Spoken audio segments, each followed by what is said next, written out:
Ian.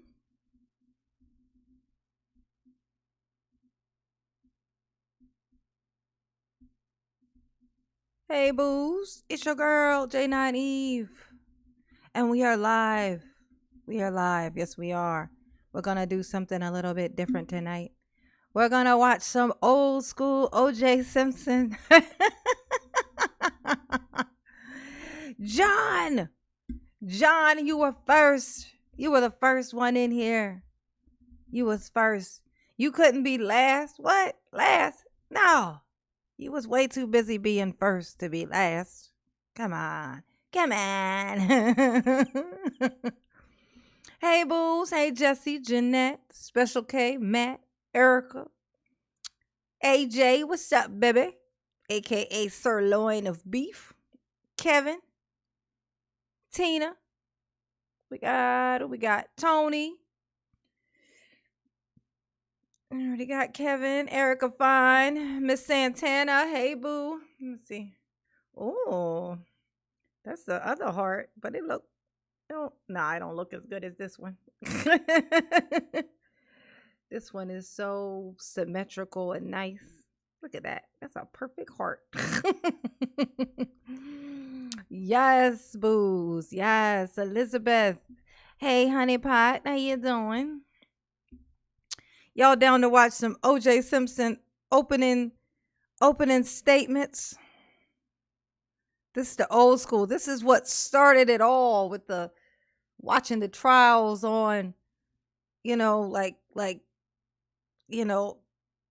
all that like crime, was it law and crime, it's all of this. Okay? Okay, this is one of the things that started it all. I think it was like the one that really started it, kicked it off, was actually like um not Dahmer. It was either Dahmer or the other one. The one that was like more attractive than Dahmer. the the the one that they said was attractive, that used to wear the cast and lure people into his punch buggy. Punch buggy yellow. It's terrible. It's terrible. How's everybody doing? Oh, yes. That's the mystery. The great mystery of OJ Simpson was that Bundy. There you go. Ted Bundy. Yeah, I think that was the one that kind of really, really started it with the whole, court and stuff. But the OJ Simpson was huge and everywhere, and it created so much stuff, it's so weird. Like, I've never come in contact with a person still to this day who thought OJ was innocent. So I always thought it was fascinating that the jury did that, But the fascination with it was that in the times that it was, right? Who it was, black men, who the victims were, white folks. and that he got away with it. Like it was like this unheard, like, what the fuck? Even when we didn't do it, we don't get away with it. Like how in the world did he do it and get away with it? It's this fascinating thing, and people for some reason felt just fine with a murderer, roaming the streets, because ultimately that's what happened. I mean, allegedly. Yes, I remember this. I remember this very, very well. Yes, OJ was like, and what's also so funny is that the black people was riding so hard from OJ, but OJ did not consider himself to be a black man. Like, he would get mad if you would refer to him as a black man. Like, he would say, "I'm not black, I'm OJ." That's what he would say. Should you not? Like, that's like a direct quote. Okay, that's what he would say. "I'm not black, I'm OJ." You know what I'm saying? Like, it. And maybe that's how I got off. I don't know. Maybe if you believe it enough, you can achieve it enough. I don't know. but somehow he got off. Somehow, some way. And then there was like it's like there was karma attached to it though, of course, which of course there was. So, Johnny Cochran, some karma might have happened with that one, And the Kardashians' daddy. A little bit of karma might ended up over there as well. you know. And the whole Kardashian family seems to have a curse. I mean, you look at the Kardashians, you might think, oh, they're doing so well. Like, but in all honesty, are they? Are they? Only the ones who run away from them seem to do okay. Right? Like, to fall in line with the Kardashians is to be affected by the curse. Like, that's it. Like, everybody who come in too close in proximity to them, chaos and turmoil ensues. Like, and nothing is steady over there. It's crazy. Yes, an unforgettable time, Erica Fine. Definitely was that. That was crazy. Like, that was a time where I was glad I didn't live in a place like LA. You know what I'm saying? I was out in the country, where this was like nothing to do with us. You know what I'm saying? Like, this rich people's problems. These is rich folks' problems. City people issues, if you will. But it wasn't affecting us at all. You know what I'm saying? It was just funny conversation to us. Oh, and everybody who looks back and is just sad for the whole thing, it always is. It's Ron Goldman, the son, the father of the guy who he killed. Like, he was the one who just kind of generationally, just until he was gone. I think he did. I'm pretty sure he did. But like, until then, if he's still alive, he's still doing it. I promise you that. He always fought for his son, about his son. He wouldn't play about his son. Yeah, but yeah, I thought it would be interesting. I had a Daryl video thing about the play. I was making a thumbnail, and I was like, you know what I've been wanting to do? I've been wanting to do the OJ trial. Because I came across it, and I was like, wow, they got the whole motherfucking trial. Like, the whole thing. The whole entire thing is on freaking YouTube. Beginning to end, even the preliminary hearings. I was like, I found the thing and I was like, oh, it's the audio is not, it's not that mono thing. It's like in both ears. I was like, yeah, we could do that. The volume is a little bit lower than the mama would like. Oh, let me send out this thing into my Discord. Live now. Okay. Send. Okay. And I can put that away. Yeah, but the audio is a little bit lower than mama would prefer. And if I clip it up and stuff later, then I could raise the audio in the editing process. But for us just watching it, yes, Greg said he studied it for 2 years. Yeah, something, ain't it? The old OJ. Oh, hey, Marilyn, Kayla, Jonana, Fussbox Girl. Hey, Honey Pots, Phyllis, what's going on? Debbie Caruso. Hey, Honey Pot. How you feeling, baby? How you feeling, Debbie? Is you good? Tall Glass, what's up, baby?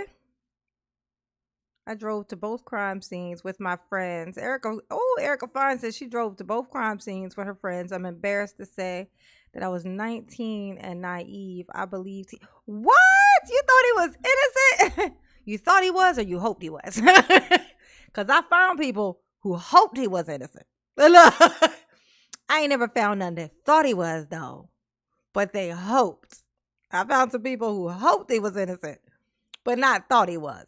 They thought he was guilty, but they hoped he was innocent. You know? Oh, good. Debbie Caruso said, I is good. I is good. Good. That's wonderful. Yes, honey. Crazy KC. What's up, baby? Yes, ain't that something? The crime scene is like a resort or something right now. Like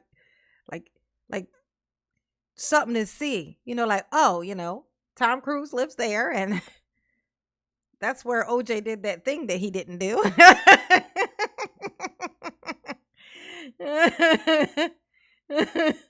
Allegedly. Oh, y'all ready to hop in here? We're going to hop on in. I want to do a whole lot of lollygagging. We're going to get in here. We're going to listen to these opening statements. You know what I'm saying? Should be interesting. Yeah, I've never watched this whole thing. You know, I was too young, I guess, when it was actually going on to be that interested. I only caught wind of it or really any interest in it once the verdict was coming, and that was because everybody was talking about it and watching it and staring at the TV. I think they even had us watch the verdict in school. I think they remember they used to wheel the TV in there? You know, back in the day, they would wheel the TV in there with the VCR. They wheeled the TV in there and let us watch the verdict. The teachers were forcing that. We didn't know at the time. We just thought, oh, this must be some learning. You know, they're putting us up on some current events. Like, nah, they thought he was going to be found guilty, and they wanted us all, because most of no, it was mostly white people in my school now I think about it. So even more so, though. Either way, they wanted us to see it. You know, I know the teachers were like, what the fuck? Wait a second.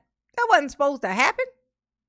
I wouldn't have wheeled the TV in there. But now I know actually the reason they did that, because they were stuck at work when the verdict came in. The teachers were stuck at work when the verdict came in, and they were like, fuck this, I'm watching. I'll tell the kids it's for learning purposes. I mean, get the TV.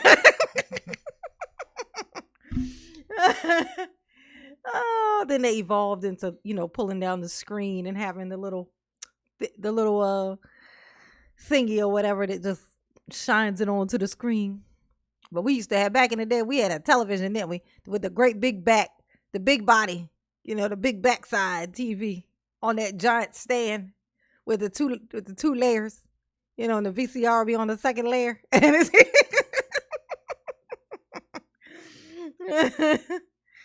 oh, yes. Yeah, they made us watch that because the teacher, ain't that funny to know now, though, that the reason why they made us watch it wasn't for some type of learning purposes. It was because the teachers were stuck at work when the verdict came in and they wanted to watch it. So they had us watch it. It could have been a fight broke out. Somebody could have got shot. Anything could have happened. And they had us watching that. They had us watching that live. Anything could have happened. The VCR bolted down. Yeah, because people would steal it. Oh, yes. Those were the days. Those were the days, Naomi. Those were the days. Oh, yeah. Well, the projector. Yeah, they did that later. But when we was in school, they had the TV. All the black kids cheered. I know. All the black people everywhere was like, but I think it was mostly because like I said, everybody thought he was guilty. Like all the people that I knew they would say they thought he did it, and they thought it was funny that he got away with it. You know, like. But I'm like, well, but don't that mean? What if he killed somebody else? It's like. Is that gonna be funny too? Like, if he leaves the courtroom and kills a black person, are we then gonna be angry with him, or is he still gonna be the guy? You know, like, oh, the weird victories of black folks, huh?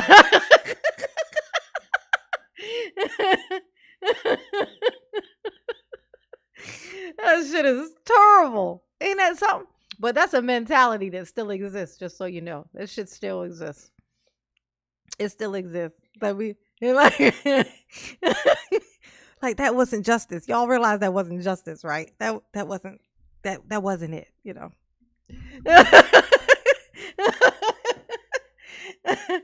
All right, let's get in here. Let's get in here and see what's going on. I don't know who speaks first, but we're going to find out. I got all the way to the part where they're about to start. So they got past all that preliminary-ish. So we can just hear opening statements. Know what I'm saying? Y'all ready? Put a 1 in the chat to get this here chat thing going, because it ain't a lot of us in here. It's 41. Not everybody is super interested. Oh. So we gotta get some chat stuff going. So everybody put a 1 in the chat if you're ready to go. If you're ready to watch this, put a 1 in the chat just to get my chat, get some numbers, some typiness going on in my chat. Yeah. Maybe a couple of hearts. Mama likes some of those. Mama needs some love today. Put some hearts in the chat for mama. For mama. If you love mama, put some hearts in the chat. Put 1s and hearts. Hey, SoCal guy. Hey, boo. Tiffany, what's up, baby? He ain't got no money now. I know that's right. They got their justice from OJ, didn't they? Any way they could. They were like, he went try to get his own shit back. Get him. Like, can we give him life in prison for this? Ah, damn. Okay. Let's give him all that we can. And then maybe we'll get him for something else when he come walking out of there. Maybe he'll trip over something. We get him for, reckless endangerment of a light pole or something. Yeah.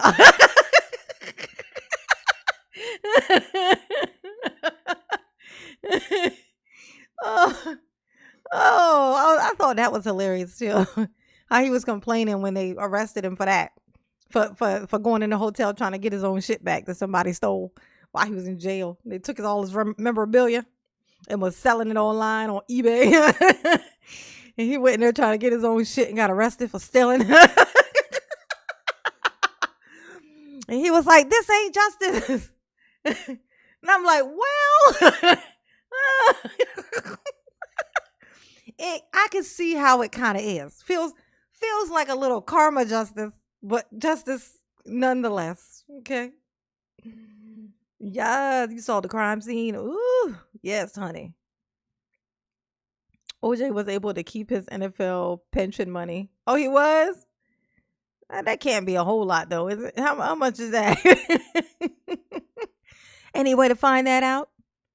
Hey, Greg. Any way to find that out? The mission is find out how much OJ Simpson's pension money is. Mama want to know. Mama curious, okay? This trial lasted months and months. I know. I remember. Oh. Yes, honey. Oh, no. We just watching the opening statements. I might watch the like some other time. I might watch find the part where he took the stand, because that was pretty funny. When they did the thing with the glove. I might do that, but ain't nobody trying to sit through the riffraff of the trial. It was a lot going on. You know what I'm saying? Yes, Crazy Casey. It was horrific. Yes, honey. Yes. I know. She got so much shit for that perm that she ended up, they made the whole trial about her perm. So she ended up straightening her hair thinking they were going to shut up about it, but nope. Oh, no, she was like, what does my hair have to do with this? But they dug in her ass like cyberbullying. This is like probably the first evidence of cyberbullying was her perm. Oh, he receives $25,000 a month. He could get more if he was like the ex-wife of a NFL player.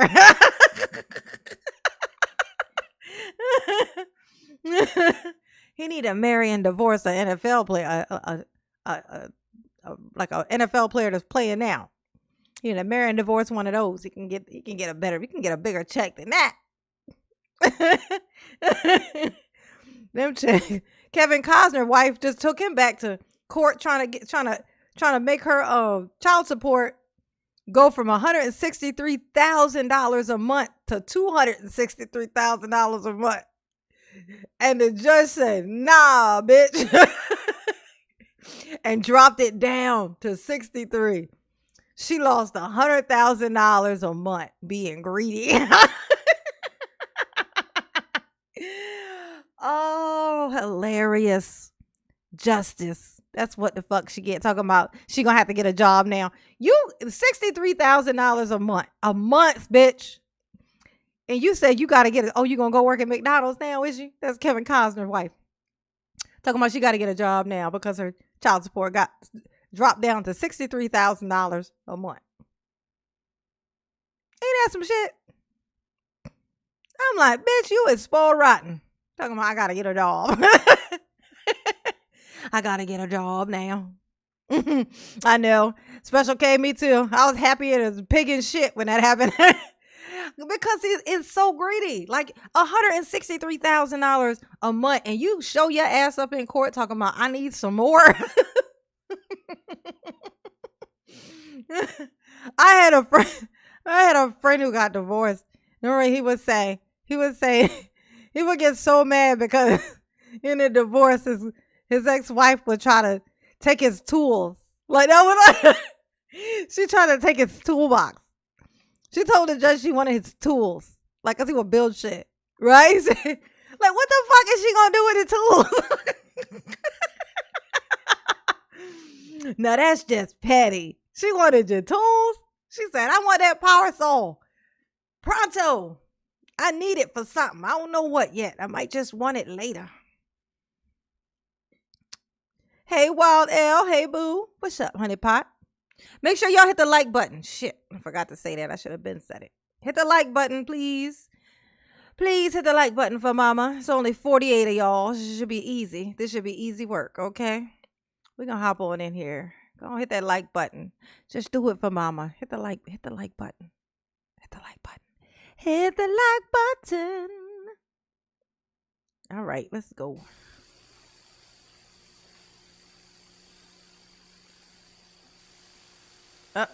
Johnny Cochran up first? Who's up first?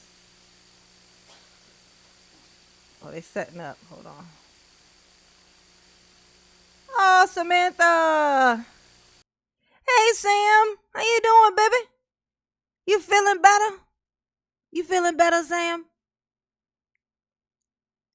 Say hi, mama and sweet siblings. I missed you all. Guess what? She come back like nothing happened. Look at her. Look. I thought she was going to come in and be like, hey, girl. Wait. I missed you so. She just come right in on the same thing. Look. If you ain't hit the like button, hit that like button. Hit the subscribe. Yes. And become a member. Oh, shit. Yeah. Thank you. Damn. I thought I'd remember that. Yeah, if become a member, if you're not already a member, okay, supports the channel on a regular basis, okay, you know what I'm saying? Okay, love you all, and mama, put your link in if you haven't. Okay, I am. Thank you, Samantha. Thank you, honey pot. Mama love you. Yes, she do. Ooh. All right, let me refresh this. Hopefully that thing will pop up now. Go on and get that up. Let's see. That. There it is. Let's see. First we gotta get this to open up so I can mute it. Because it's gonna bust out talking. I know you're gonna do it. You're gonna copy. Got it. Okay. Get rid of that. Come on, you. Oh, waiting for that thing to come up. Yeah, I'm gonna pin the link to the top of the chat to become a member though. Okay, the goal, I put the goal on here is 10. You know, mama's just, wishing and a dreaming. You know what I'm saying? I thought I would. It's been so slacky, So I was like, fuck it. I just put 10. I did miss you so much, mama, and thank you for checking on me. Of course, honey pot. Mama love you. Yes, she do. Uh-huh. Yes, she do. Oh, let's see.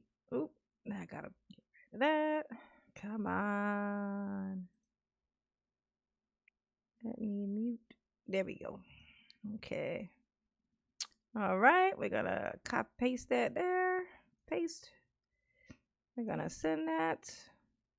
Then we're gonna pin this. Yes, we are. Done. Got it. Mission accomplished. I have pinned the link to the top of the chat. If you are not a member, okay, you would like to just support the channel, you know what I'm saying? Just do so in that way. Very much appreciated.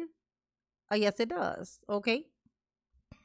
And the goal is 10 new members before the end of the live. I know that's a big ass goal. I know.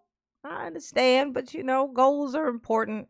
You got to have them, period. They're just good for, keeping in a mindset of moving forward. You know what I'm saying? It's always good to have the goals. And every once in a while you'll meet one. You know what I'm saying?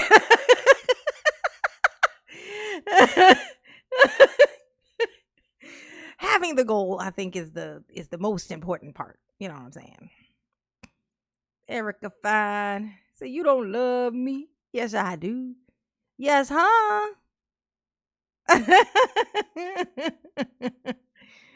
OJ got $1 million from Netflix, then $25,000 a month from the NFL. Lives in gated community and plays golf in Vegas, where he's on parole from prison. Don't he gotta pay money back to that family though? Did he lose that suit or did he win? Like, did they not win any money or did they already get their money back? Did they already get their money? Because I know Goldman's family sued him. They sued him for wrongful death or something. I don't know if did they win?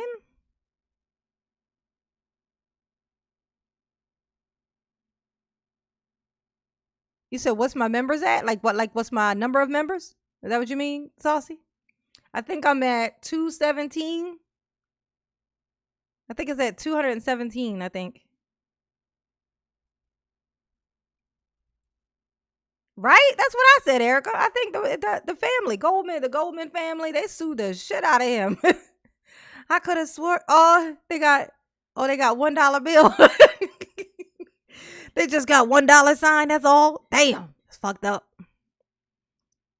I hope they did. Hey, Kelly Murphy. Hey, boo. Damn. I know I hope they got something. Did they get something? Yeah, Samantha, I think I'm at 217 members presently. But some of them are still on there from when they were gifted. But no more than maybe at this point, I think I probably only have maybe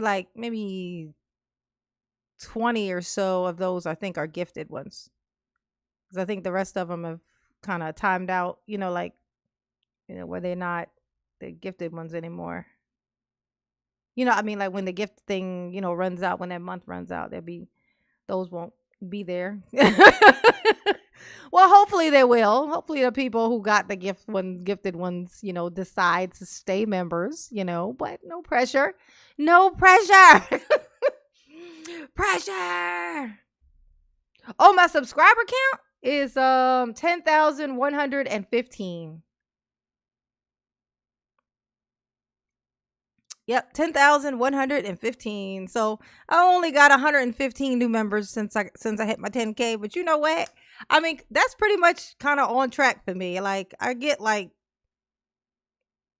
It's very slow. That's why something is gonna have to hit. Like I'm gonna have to put something up that just somehow hits for, you know, there to be a like a flow all of a sudden. Like,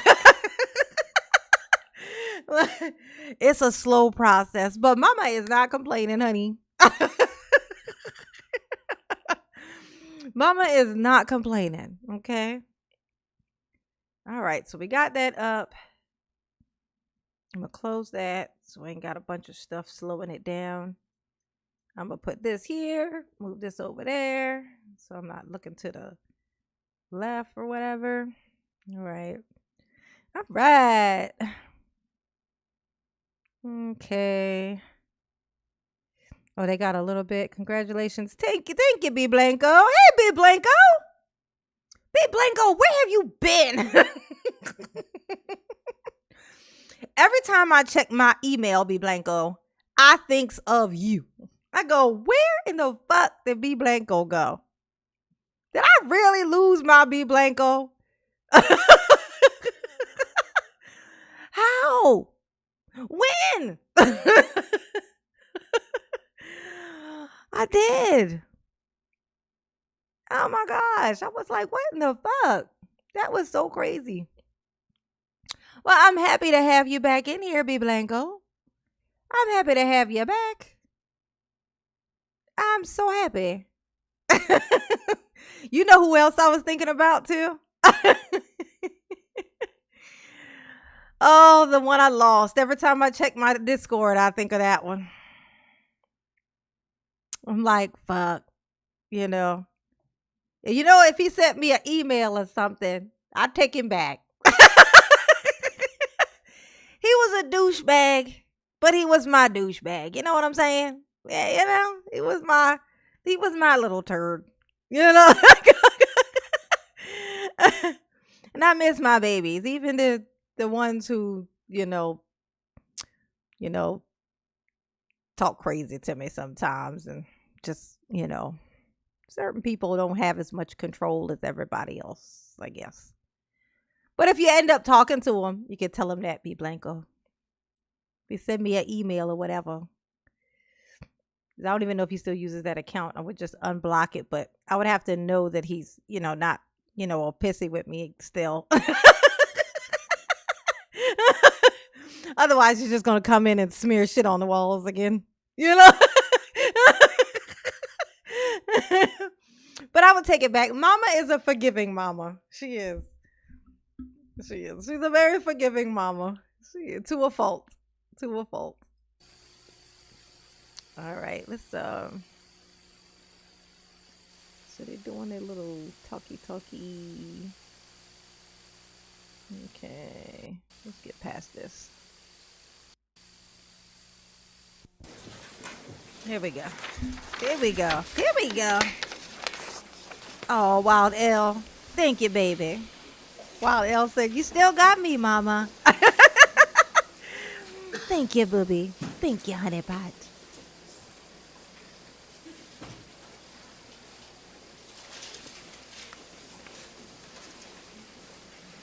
How much did they get, Jonana?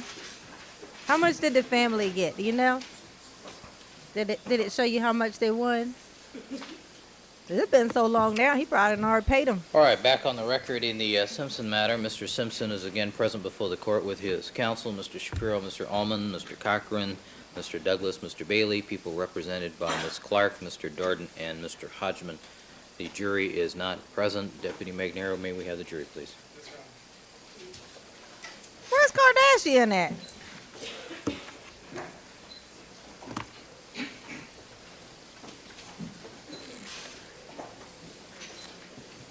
He come in at some point. Ooh, 33.7 million? Damn. I wonder if he paid any of it. Or he filed bankruptcy or something.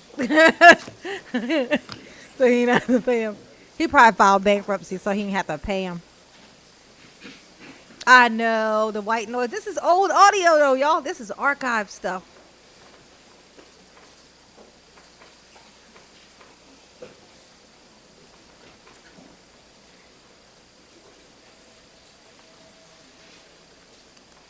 OJ. Look at him.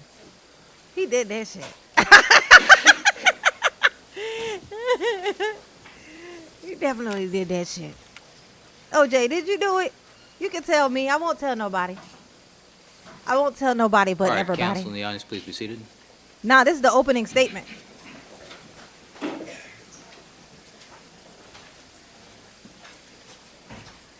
All right, good morning, ladies and gentlemen. Hey, Jan.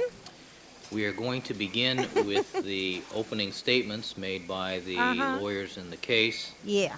Let me remind you from my instructions to you yesterday that any statements made to you by the attorneys during the course of their opening statements are not evidence and should not be considered as such by you.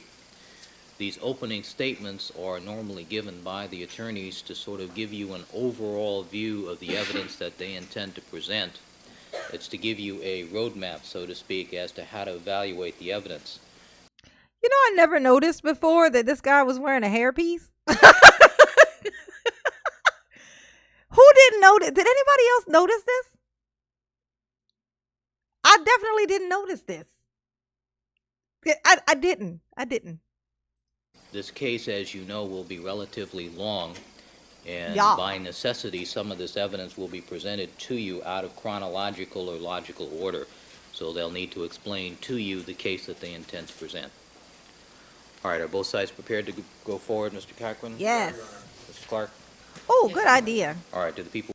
That is a good ass idea. Thank you, honey pot. That is a great idea. Mama never thinks of that. I'm gonna speed it up. Yeah, that's a good plan. You would think I would remember these things by now, but nope. Oh no, I already did. This is sped up. Really?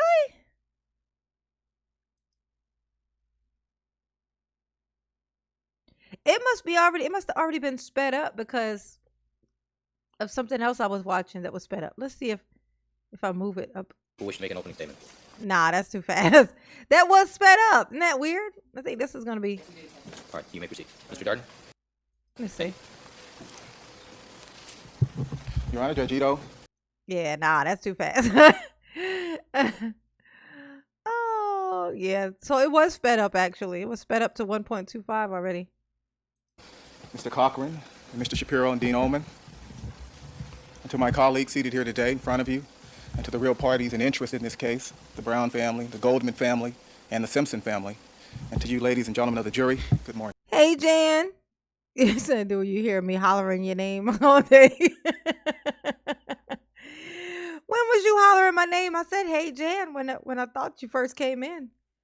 It is like winning the lottery. Oh, yeah. Oh, because I saw your first message when you said, oh, I finally found a live. I said, hey, Jan. What? On 1.75? Let's hear what it sounds. No, because I'm going to miss something. Let's see. Let me hear what it sounds like on 1.75. I think it's fair to say that I have the toughest job in town today. Well, that I can still understand that. So let's try it at the 1.5. Let's try it at the 1.5 and see if it's tolerable. Except for the job that you have. Your job may just be a little bit tougher, but your job, and like my job, both have a central focus, a single objective, and that objective is justice, obviously. It's going to be a long trial, and I want you to know how much we appreciate your being on the panel. We appreciate the... All right, yeah, this is doable. We can do this. 1.5. All right. Thanks for making me try the 1.75, which showed me that 1.5 was indeed doable. Oh, Aaron, thank you, honey pie.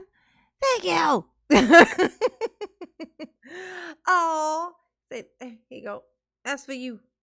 That's for you, Aaron. Oh, thank you. Mama love you. Yes, she do. Samantha, Mama, you get your son to put Karen videos together.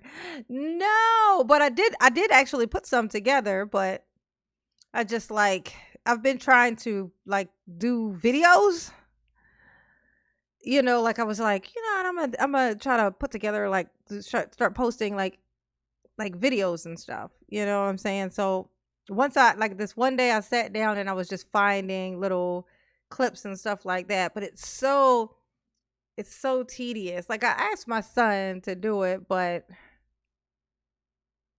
you know, he just didn't do it. And I mean, he said okay, but then he just didn't. And so I'm on my own. On my own.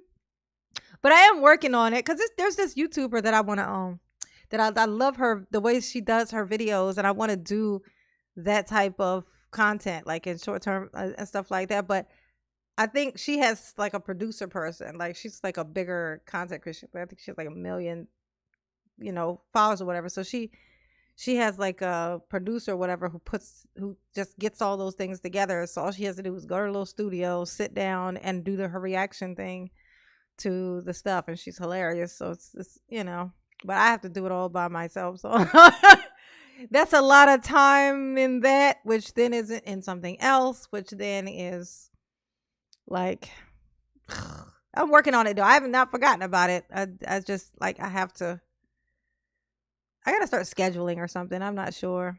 But yeah, I am working on it though, Samantha. It's still in my head, like many things. But thanks for, pointing it out, trying to get me on track. Samantha gonna do one thing. She gonna keep me on track, honey. She love to kick me in the ass. Get your ass up. Oh, yes, honey. Yes.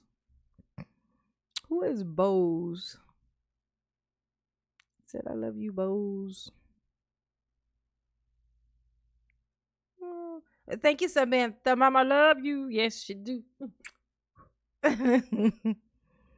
All right, let's see. Personal sacrifices you're making by being sequestered.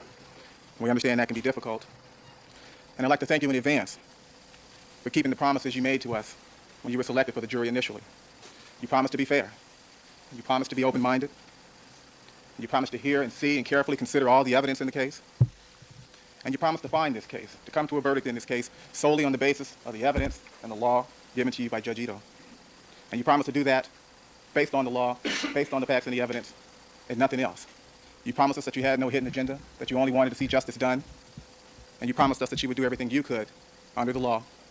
Oh, you were saying I love Bose. Yeah. Bose, yeah, I watch her too, but she's not the one I'm thinking of. The one I'm thinking of has red hair.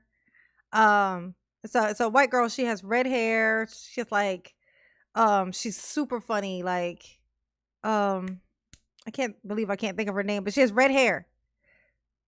See if somebody can figure out who it is. But she like reacts to like little like TikToks and stuff like that. And it'd be like a compilation little things of them. They split screen. It's just her, and then she has like this little shark thing that she uses that opens its mouth.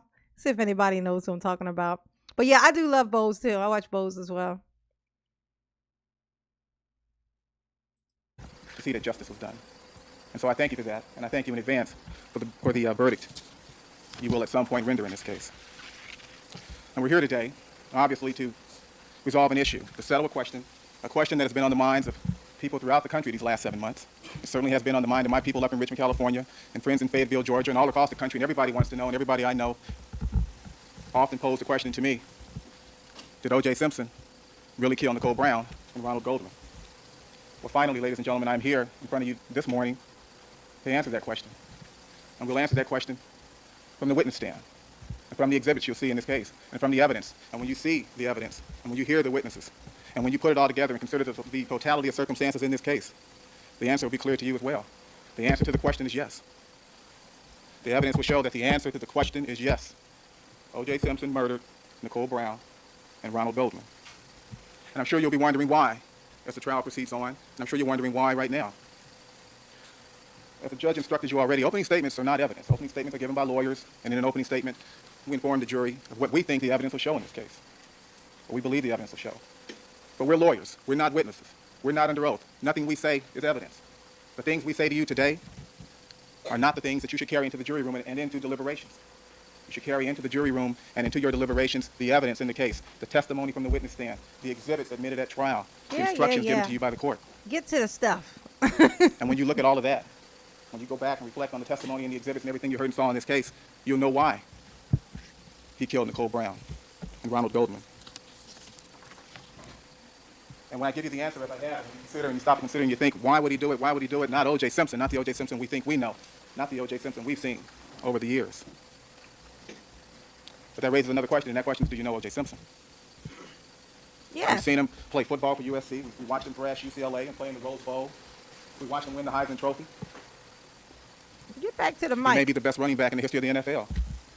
We watched him leap turnstiles and chairs and run to airplanes in the Hertz commercials. And we watched him with a 50-inch afro and Naked Gun 33 and a half. And we've seen him time and time again. And we came to think that we know him. What we've been Man, you over here advertising for the man. That's why you lost. He in here like, oh, he's an excellent actor. Have you seen him in Top Gun? Oh, just top tier stuff. Have you seen him as a running back? I mean, he's like the greatest of all time. Now, all that a person whom you never have seen before, am asking for is for you to lock him away forever. You wonder why they said, nah, bro, nah. seeing, ladies and gentlemen, is the public face, the public persona, the face of the athlete, the face of the actor. It is not the actor who is on trial here today, ladies and gentlemen. Yes, it is it not is. that public face. Yes, huh? It is his other face. Like many men in public, like many public men, Like you? they have a public image, a public persona, a public side, a public life, and they also have a private side. Yeah, like that's a weird thing to say because that means you too. What's your private life like, sir? That's weird. Just like there it is, Charlotte. It's Charlotte. That's it. Yes, Charlotte Doba. I think her name is Dobre. Charlotte Dobre. Yes, I love her. Yes, she's like top tier to me. Like I love me some Charlotte. That's why I'm like, now that I could do. I could do that. Like. And kill it. You know what I'm saying? I can even not curse and everything. Like I could be very clean with it, you know?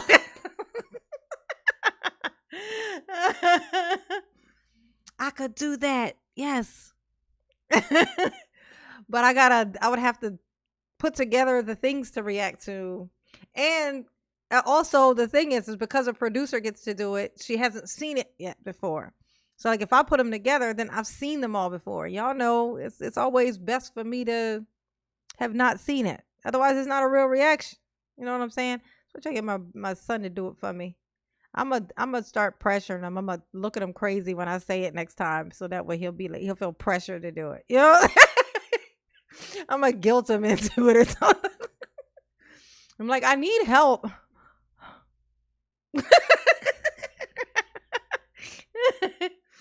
Yeah, Charlotte Dobre. I love her. She's so hilarious. Just naturally. A private life, a private face. And that is the face we will expose to you in this trial.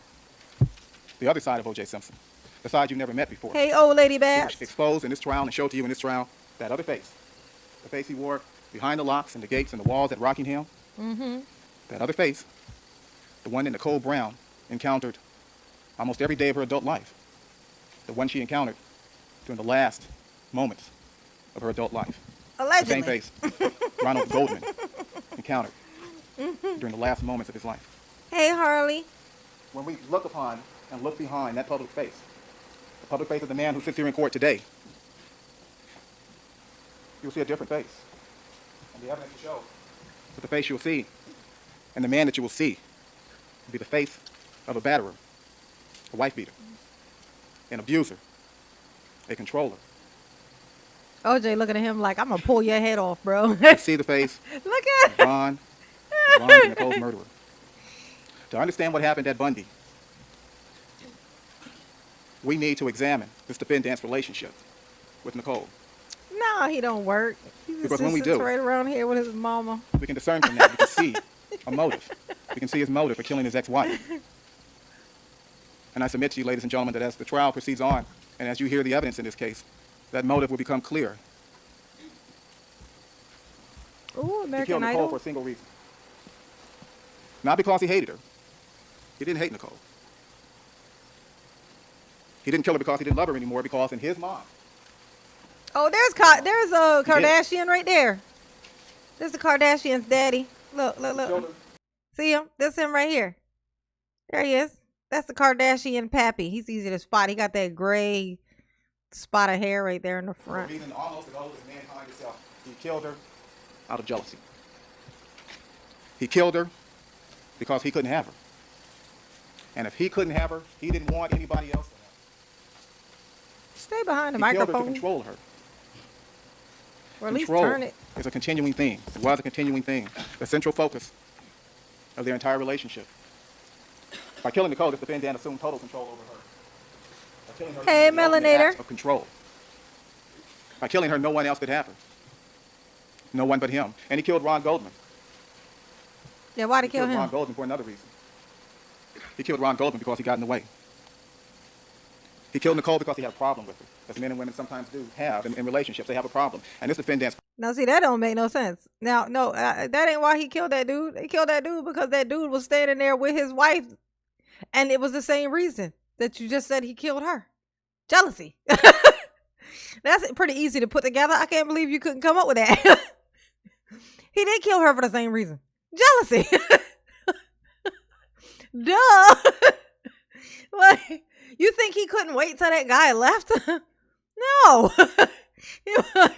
If he killed him and her, it's because jealousy. Same reason he killed her. That didn't make any sense. Like, he got in the way.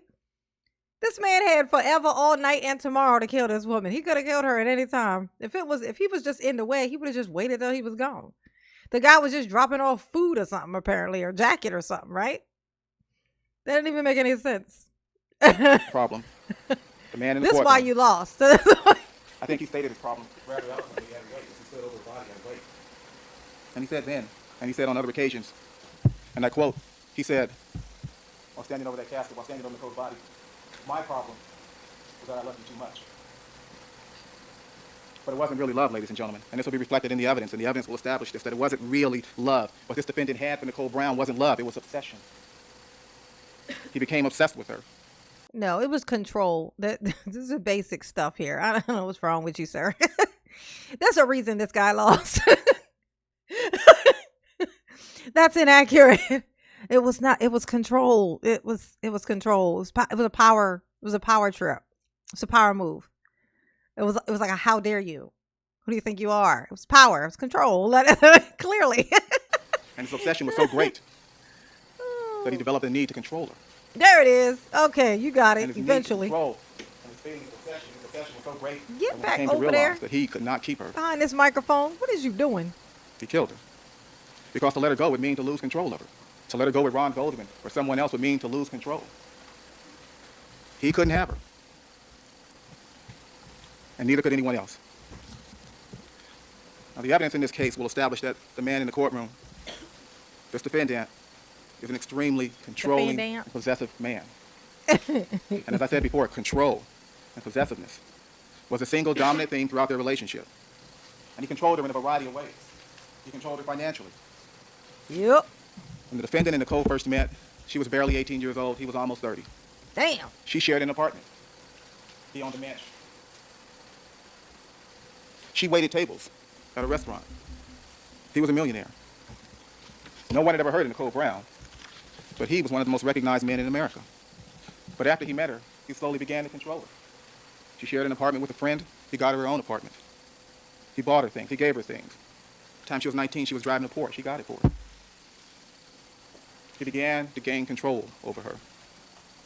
And throughout the years, throughout the relationship, he maintained that economic control over her, that financial control. The evidence will show that Nicole never really held a job. She never really worked. She never really operated a business. She never had an income really of her own. Throughout her entire adult life, this man, defendant in the courtroom, held the purse strings in her life. Whatever money she got, whatever material possessions she got from the defendant. Defendant. People can sometimes be bought. And young people sometimes can be easily misled. Nicole was a very young woman, if a woman at all, when she first met this defendant, the man seated in the courtroom. And as the years went on, Yeah, that's kind of gross, right? He was 30 years old. He was a 30-year-old millionaire. He sees this girl who ain't even legal, can't even drink. And you know he gave her alcohol. You know that happened. That definitely fucking happened. So he was contributing to the delinquency of a minor. If you don't think he gave her alcohol, you are sadly mistaken. He definitely did that. Oh yeah, and he was married too. Shit. Forgot about that. as they continued to date, and as he gained more and more control over her, the more control he gained, the more abusive he became. As you listen to the evidence in this case, you're going to be hearing evidence regarding domestic abuse, domestic violence, stalking, intimidation, physical abuse, wife beating, public humiliation. As you listen to the trial and as you hear this evidence and see this evidence, please keep in mind that all of these different kinds of abuse were all different methods to control her. Let me proceed on. The evidence will show in this case that he abused her mentally. He stripped her of her self-esteem. This defendant dictated the way Nicole would dress. He dictated the way she would wear her hair. And when he didn't like her appearance, he would criticize her, he would humiliate her to the point that she would cry. If he didn't like her shoes, he'd go out and buy shoes. This is what I want you to wear. Wear this, look like this. She was not a Barbie doll, ladies and gentlemen. The evidence will show that he was so controlling that he attempted to define her identity. He attempted to define who she was. When she was pregnant and put on weight. Oh, wow. Yep. That must be her sister, because this looks a lot like Nicole. Is this her? This must be her family. Because don't this look like her face looks a lot like Nicole Simpson's face? You see it? Like, imagine her blonde. If she was blonde, this would be Nicole. She looks just like Nicole. Oh my God, that's so weird. So this must be her family. Oh yeah, because here's Ron Goldman's family down here. Yep, so this is Nicole's. Yeah, so this gotta be Nicole's sister. She looks just like her. Look at her. Oh my God, that's uncanny. Don't ever dye your hair blonde. It'll break your mother's heart. Evidence will show that this defendant was so abusive that he called her names. He called her fat. He called God, her it looks just like Nicole. That is and so he did weird. this in the presence of her family. There he is, Ron Goldman. And he humiliated her. And that is the place we intend to expose in this trial. That's the other side of this defendant. We're going to show you in this trial. And by doing these things and by hurling these insults, he stripped her of her self-esteem. And when you're controlling someone financially, and when they have no self-esteem, and when they have no identity, you have them. You control them. The evidence will show that this defendant, this man in the courtroom, was a very controlling and possessive man. And that the dominant theme throughout their relationship was his control of Nicole Look Brown. how he looking. He keep But he catching did more. himself doing it too. He did more than just demean her in the presence of others. He attempted to isolate her, sometimes from some people. Is that When what you certain men done? came around, Look at him. he became jealous. And he became so jealous that it got to the point that she would not. Oh, that's the look of a guilty man if I ain't ever seen one. You see his face? He's like, oh, really? It's the face of a guilty man trying to look surprised, like shocked, like what? Say, huh? Look at him. Certain men. Oh, He might get you. Rome King, but he's sitting behind. And as time went on, and as he became jealous, Oh, let me see. and more jealous, he even insisted that she not be around certain men. He began to isolate her, ladies and gentlemen. When her friends came around, her girlfriends came around, and when he felt that she was spending too much time with those girlfriends, he talked to the girlfriends. Right? Prove it. He didn't like them hanging around. He dissuaded her girlfriends from hanging around. He attempted to isolate her from other people. And when you isolate someone, and when you have economic control over someone, and when you strip someone of their self-esteem, and when you establish their identity, you have them. They're yours. You can control them. And the evidence will show in this case that this man is an extremely possessive and controlling individual, and that he is an extremely obsessive individual when it came to Nicole. And his obsession was manifested by the things he did for controlling her, for demeaning her, controlling Jared. the purse strings, and isolating her and defining who she would see and who she wouldn't see and who her friends would be and who they would not be, wasn't all this defendant did to control this woman. There are more powerful forms of control. Like what? There's force. Ooh, yes. There's Speak violence. on it. There's fear. Yes, intimidation. Woo! Not to mention how big that little bastard was. That's a big motherfucker. Like his face, he had a Daryl face indeed. You know?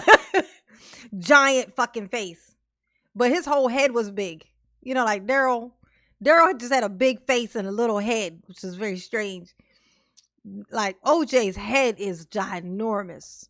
Like his head is like, you ever see somebody with a big old ring light? You know what I'm saying? Like that giant, great big ass fucking ring light. Like that was OJ's fucking head. OJ had a big ass fucking head. You imagine that thing scrounging his eyebrows up, hovering over you, because he was tall too. Like he's a big ass dude. And screaming at you and grabbing you and shit. Oh my God. That's fear. Not to mention how strong the little fucker was. Jesus. Yeah, that's some scary stuff. He had a big ass fucking head. That much we can be sure of. That's not alleged.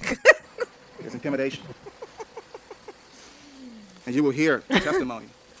You will see evidence. You will see evidence? That in his quest to control Nicole, this defendant used all these things. Yes, all of He them. used fear. Uh-huh. He used intimidation. Yeah, and he used UFO violence. forehead. And he instilled such a fear in her, ladies and gentlemen. She heard testimony that he could walk into a room. He could walk into a room, and Nicole would be there. And a moment before he walked in, she would just be the most charming individual there is, relaxed. But when he walked in, her demeanor changed completely.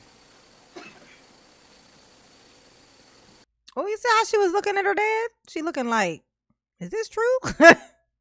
Let's see. Let's check Dad's face. He looking guilty over there or no? That's the daughter. I think that's the oldest daughter. I think that's his oldest daughter. As time went on, his mere presence became intimidating to her. Look, see how she keep looking over there? I mentioned earlier that they met when she was around 18 years old back in 1977, and they dated for 8 years. And they eventually married in 1985. And the marriage was a stormy marriage.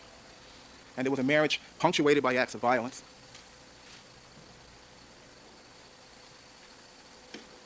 And that violence will always be followed by an apology. He would apologize, give her jewelry, buy her flowers. He would promise to do that. Oh, happy birthday. We got a birthday. A father birthday. Harley Munchie. Harley's daddy's birthday is today. Hey, Mama, my dad wants me to tell you he is 91 years old. And will be 92 next year. Can you give my daddy a shout out? Oh, my gosh. Of course. His name is Leo. You gonna play it back for him? Or is he there with you now? Tell me he's there with you right now and he can see me. Oh, let me know. Hey, Leo. Yes, Leo. Leo, you 91, Leo? Is you 91? Uh-oh. I need to know, honey. I know it's a delay in the chat. Let me know, honey. Harley, is he there with you? He's watching. Oh, Leo. Hey, Leo. Look at me when I'm talking to you. Leo. Happy birthday to you. Happy birthday to you. Happy birthday to you, Leo. Happy birthday to you. See, I left it. I made it real clean for you, Leo. Usually I jack it up intentionally, just for funsies, Happy birthday, Leo. Happy birthday. Mm. Guess what, Leo? Mama love you. Yes, she do. Mhm. Oh, how sweet. 91. Oh, the things you've seen. Write them down. If you can draw some pictures. Draw a picture from the earliest year you could think of on to now. I would love to pick the brain. Oh, I'll tell people this all the time. Like when you run into people who make it to a certain age, it's like you got to pick their brain. You got to. The stuff they know and have seen. Oh my God, in real life. Like I want to know the secrets. You're welcome, Leo. You're so welcome, baby pie. Yes, you are. And you're so special. Yes, you are. Ain't no way in the world I'm going to get 91. I know I'm not. I got some vices I need to get rid of. Or I might not get to 60. Oh, that's terrible. When I say I might not get to 60, y'all realize that's only 15 years away? 60 is 15 fucking years away. That's nothing. That's like tomorrow. Shit. I really need to cut it out, huh? Yes, honey. Oh my God. Facts, they have the best story. Yes. Yes. And if I'm telling you, if you're willing to, like, if you have a high talk, because it's once people a certain age, they talk a certain way. So you kind of have to have a high tolerance level too, and just respect the time frame that they're coming from, because the history is very, very different. And you could learn so freaking much. Like, hear the stories. They're fucking hilarious. Like, the stuff that they know, it's crazy. Just ask a simple question about, like, what was this like back then? Like, yeah, right now, when this happens, people do this. What did they used to do? Like when you was in pick a age. And you'd be fascinated every single fucking time. Like, what? Get your camera out and start asking questions. Tape that stuff. I promise you, you will not regret it. Like, you got to. You got to. Promised to maintain control of himself. And he promised not to do it again. And then those acts of violence would be followed by additional acts of violence, and it became a cycle. Violence, apologies. A period of quiet and calm. Wait, Melanator. No, you're not. Phyllis is on here. She's not a member. You're not the only non-member. There's Verna up there, Elizabeth. You are not the only non-member. I think you think that because you're like one of my old classics. You know what I'm saying? Like, you're one of, Mama's favorites. And so maybe you feel like that you should be a member. Trust me, Mama knows you have whatever your reasons are. But you're always here. You're always here. And guess what? Mama appreciates you. Mama appreciates you, Melanator. Don't you do that to yourself, okay? Mama is just happy that you are here, honey. Okay? Okay? That's for you, Melanator. Okay? You are loved, honey. You are loved and appreciated. Then violence, apologies. Quiet and calm. Violence, apologies. Quiet, calm. A cycle of violence characterized their relationship. It characterized their marriage. And domestic violence, ladies and gentlemen, that's a difficult topic. Because domestic violence is something that happens behind the gates and the walls. Y'all want to skip past this guy? I'm with it. He's boring the shit out of me as well. Y'all want to skip past him to the next person talking? Cause I'm down for that. You know what I'm saying? I'm down for it. One in the chat if you would like to skip past this man and that he is boring this shit out of you, okay? So I always say that because I have such a bad spine. I will live forever. LOL. You said because you have a bad spine, I will live forever. Dude, because of your knees and shoulders, Mama, we are going to live to the. Why? You think because we're in pain, we're gonna live longer?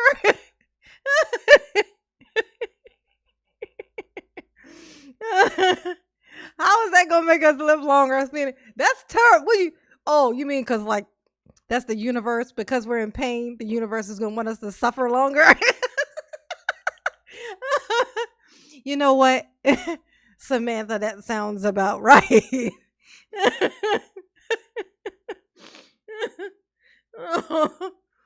That's terrible. Is that how it works?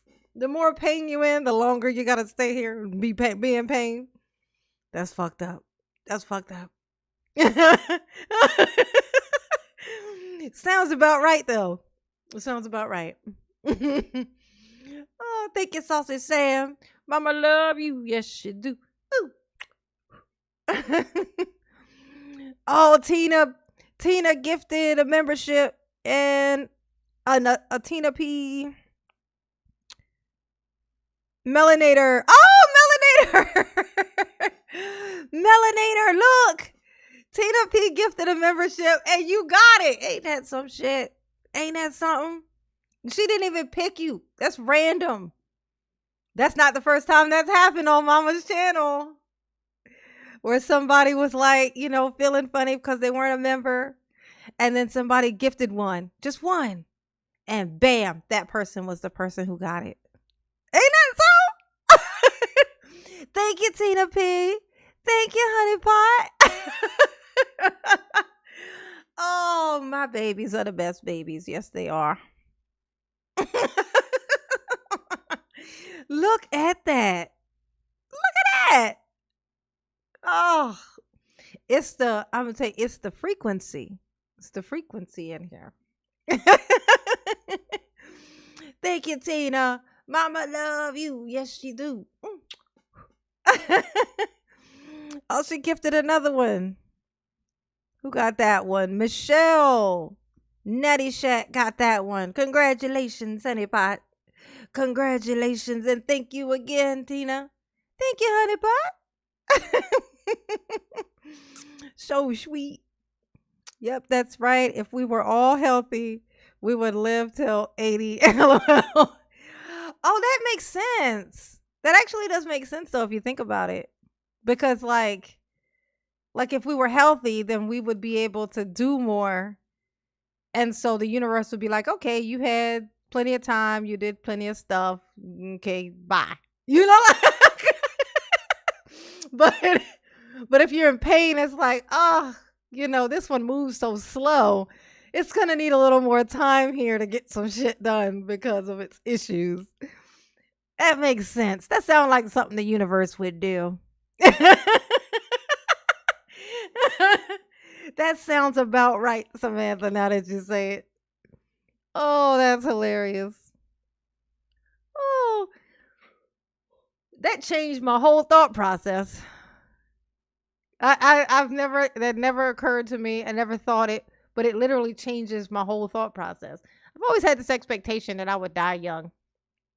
Like when I was younger, I thought I wouldn't make it to 30. I just didn't. Like I was just like, man. But at the same time, I didn't necessarily have a desire to either. I was a sad young person is what I was. Shit happens. But but I didn't think it. I just didn't think it.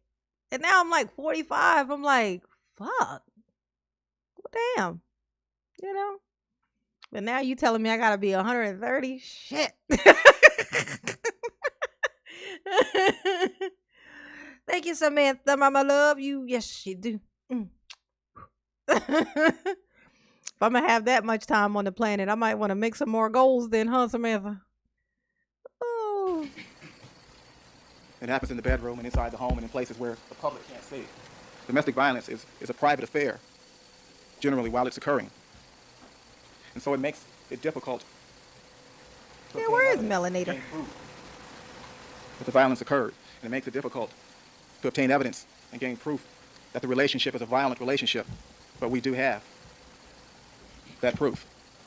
Hey, Corey We do have Watts. proof. We do have What's evidence. up, baby? We will hear testimony from witnesses in this case, and they will discuss the violent relationship, the violent marriage you this doing, defendant Corey? had with Nicole Brown. In 1985, the police responded to the defendant's home in Rockingham in response to a call. And when they arrived, Well, Melanator will be pleasantly surprised when he comes back. I don't know where he ran off to, but I'm sure he'll come back. He always come back. He will be pleasantly surprised to see himself as a green person when he comes back. Lady Miss J, hey boo, share, J Man, what's up, honey pots? Oh, hit the like button for mama, please, please, and thank you. And also, did we vote on? Oh, you said one. Okay, look at that. Lady Miss J said, okay, we said one. Good. All right, we're gonna pass on by this man because he's saying a whole lot of nothing. Is what he's saying. Shit ton of nothing. Oh, this whole one was him. Okay, so we got to go to the next one. All right. Which video is that?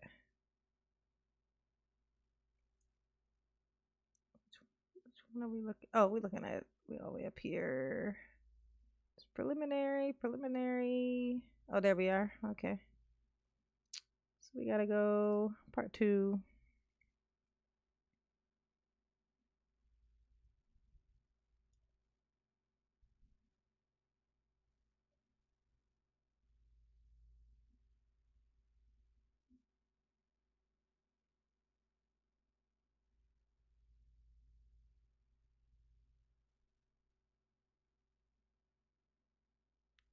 around and he sat in it, and he sat Who there facing Nicole, disappeared? and he just stared at her. He just sat there staring at her. Steve, where's Steve? And you'll hear testimony about this, and the evidence will show that it was a menacing stare, a penetrating stare. It was an angry stare, and it made everyone very uncomfortable. When the recital was over, there was a little issue of whether or not the defendant was allowed to give Sydney some flowers, and he gave her some flowers. But the Brown family had decided to go over to the Mezzaluna restaurant for dinner. And as they left, they made it clear to the defendant that he was not invited. And he wasn't invited. And by not inviting him, it was a reaffirmation of what he'd already been told, and that is that it was over. He was no longer being treated as a part of the family. He was no longer the centerpiece of every family outing. Nicole was getting on with her own life. Yeah, okay. Yeah, we got it. And in controlling her, it was a private man. Let's talky, more city. She left him. Oh my God. You still talking? She was no longer in his control. Thank you. Yeah, thank you. Sit down.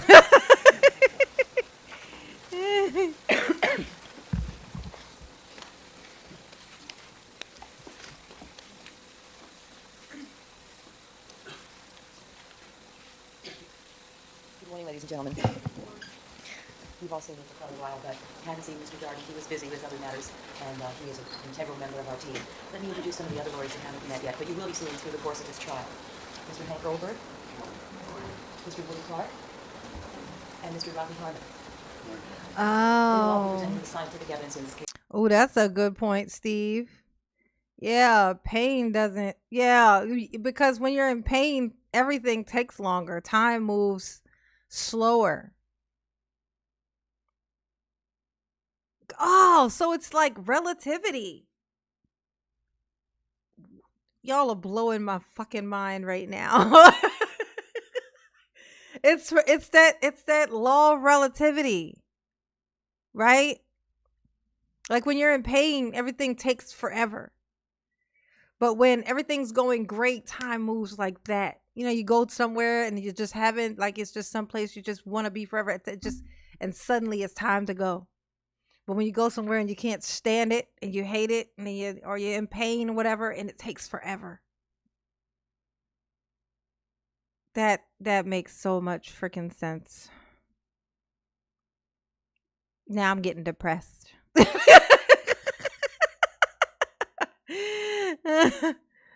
Oh, Steve. Yes.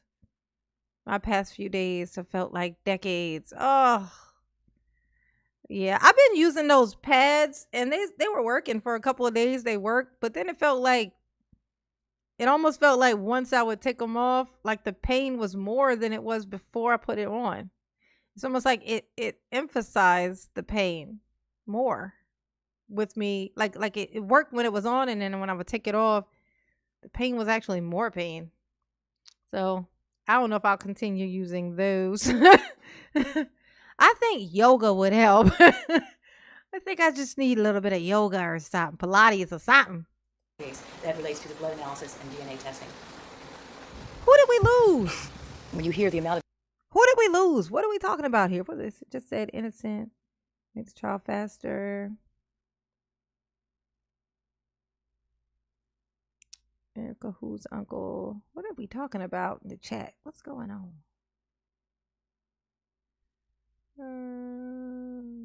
Not driving a white Bronco. He wish he was driving a Bronco. I would love to have me a Bronco. You see them new Broncos? Them things are so cute. But them bitches expensive as a motherfucker. I would never. I get me another Kia. 18 grand. Mama like a $200 car payment. Yes, she do. But now she ain't got nothing. Her little car paid off. My little $18,000 car. 5 years. Almost 6 years. In fact, actually, yeah, 6 years to pay off an $18,000 car. That was a tiny little car payment. It's wonderful. It was wonderful. evidence that we have, you'll understand why I needed help. Mommy like you. And I thank them very much for their able assistance thus far. Of course, you know Mr. Hodgman. He's still here. You've now heard the why. You've heard why. Why would Orenthal James Simpson, a man who seemingly had it all, commit such heinous crimes? Throw it all away. Oh, that's what it was. The one simple truth. Oh, Erica. Erica. Did somebody pet? Oh, I see it. I see it. My uncle played for Chicago Bears in the 60s. He knew OJ. Okay. Gail Sayers. Oh, he just died? Oh, wow. How old was he? Did she say how old he was? Trying to catch up in the chat with the chat. I mean, Mama be nosy, you know. I mean, like, now what happened? Oh, Alzheimer's. Oh yeah, that's a way. That's one of those things. It's like fuck. That's why journaling and stuff is such a good thing to do. You know what I'm saying? And doing video. We live in the era of videos and stuff like that. Start doing that, sitting down, asking questions and stuff. So, you know, it may not have been just for you. It could be for the person. They might forget stuff. Their favorite memories, their favorite stories and stuff. And you can play them back to them. You know what I'm saying? The truth about the evidence described to you by Mr. Darden is that it shows that Mr. Simpson is a man, not a stereotype, but flesh and blood, who can do both good and evil. Being wealthy, being famous cannot change one simple truth. He's a person, and people have good sides and bad sides. Whether you see both sides or not, both sides are always there. Now, we will show you the other side of the smiling face you saw in the Hertz commercial, the one you never saw on camera, the one none of us ever wanted to see. And that was the side that went from Rockingham at his estate to Nicole's home at 875 South Bundy on the night of June the 12th, 1994. Now, on that night, many events were happening at the same time. And in order to give you a true picture, the most clear and accurate picture of what really happened, how the events occurred, I'm going to go back and forth between the parties and between the locations. So what I want to do, first of all, is describe the setting for you. As of June the 12th, 1994, Nicole was living at 875 South Bundy in Brentwood. That's a condominium. It was a duplex. And so it's one building. She had one side, had a common wall, and her neighbors had another side. She lived there with her two children, Justin and Sydney. The defendant was living at 360 Rockingham Avenue in Brentwood. Brian Kalin, known as K.O., some of you already are familiar with the name, was living in one of the guest units behind the defendant's home on Rockingham Avenue. The defendant's daughter, Arnell, lived next to Cato in another one of the guest units. Yes, we have a Discord. That's the membership thing. That's the You go to the channel, go to Mama's channel and go to the community tab, and there's like two messages there. One of them is that are members only, and one of them is the Discord server link. You go there and you'll see it because you're a member. Rome King. He didn't even know we had a Discord.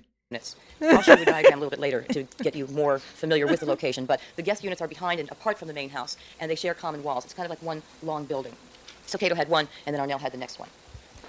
Now, the background on Cato, and the evidence will show you, is the following. Cato met Nicole in 1992 after she had left the defendant at a party in Aspen. They remained friendly after that point, not romantically, platonic, just friends. And he went to a party that she gave in Gretna Green in 1993. He noticed that that house had a guest unit behind it that was a separate living quarters, and he asked Nicole if he could rent that location. She said yes. She rented it to him for $450 to $500 a month, and he was allowed to reduce that amount if he did babysitting for her. He was very good with the children, so that was an arrangement that worked well for everyone. However, Nicole decided to move out of Gretna Green in 1994, and she found the residence on Bundy that I've described to you. Now, the Bundy residence did have separate quarters with its own entrance and exit, but it was all under one roof. It didn't have a separate living quarter like the other house did on Gretna Green. The defendant asked Cato not to stay there, not to live under the same roof as Nicole, saying it wouldn't be appropriate. And he asked Cato to come stay in one of the guest units at his house on Rockingham. He told Cato he could stay there for free. Cato, obviously, saw a much better financial situation for himself and agreed. And so in January of 1994, Cato moved to the guest unit behind the defendant's house on Rockingham, and Nicole moved to 875 South Bundy. Let me show you a board now of the Rockingham location.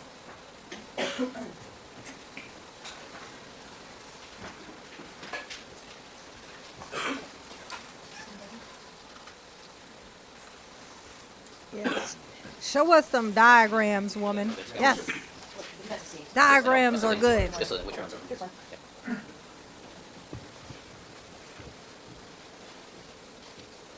Thank you very much, Your Honor. Thank you, counsel.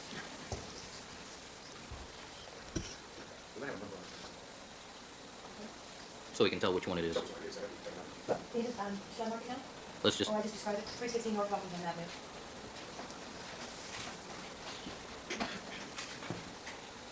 Oh, look at that house. Look at all that.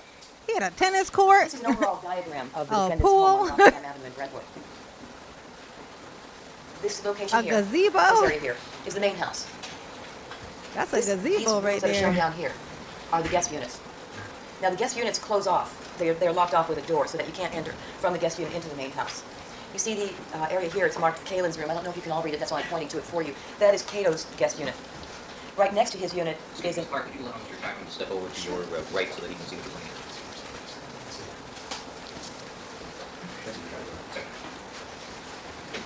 Thank you, Ron. This is an office that Cato had access to.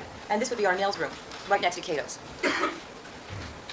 Now, the Rockingham address also had a gate that opened onto Ashford Street on the north, and a gate that opened onto Rockingham on the west side. I'll get into more detail about it a little bit later. Now, before I really get into the events of the night of June the 12th, and into all the details, there are a few key points that I want to bring out to you right now. I'll come back to them again, but I want you to bear them in mind. This has to do with the timing of the events that happened that night. You're going to hear a lot of talking about that throughout this trial. I think I can guarantee that. With respect to the timing, the evidence will show that on the night of June the 12th, 1994, the defendant had an hour and 10 minutes of time in which his whereabouts are unaccounted for. And we will show that it was during that hour and 10 minutes that the murders were committed. Big Blanco. I mean, Big Mitch. They call me Big Mitch. Larry Hoover. Whipping work. Ooh, hallelujah. Hey, boo. Welcome, honey pot. Hey, did Melanator ever come back? Y'all seen Melanator back yet? No. Y'all ran off right when he got a free membership.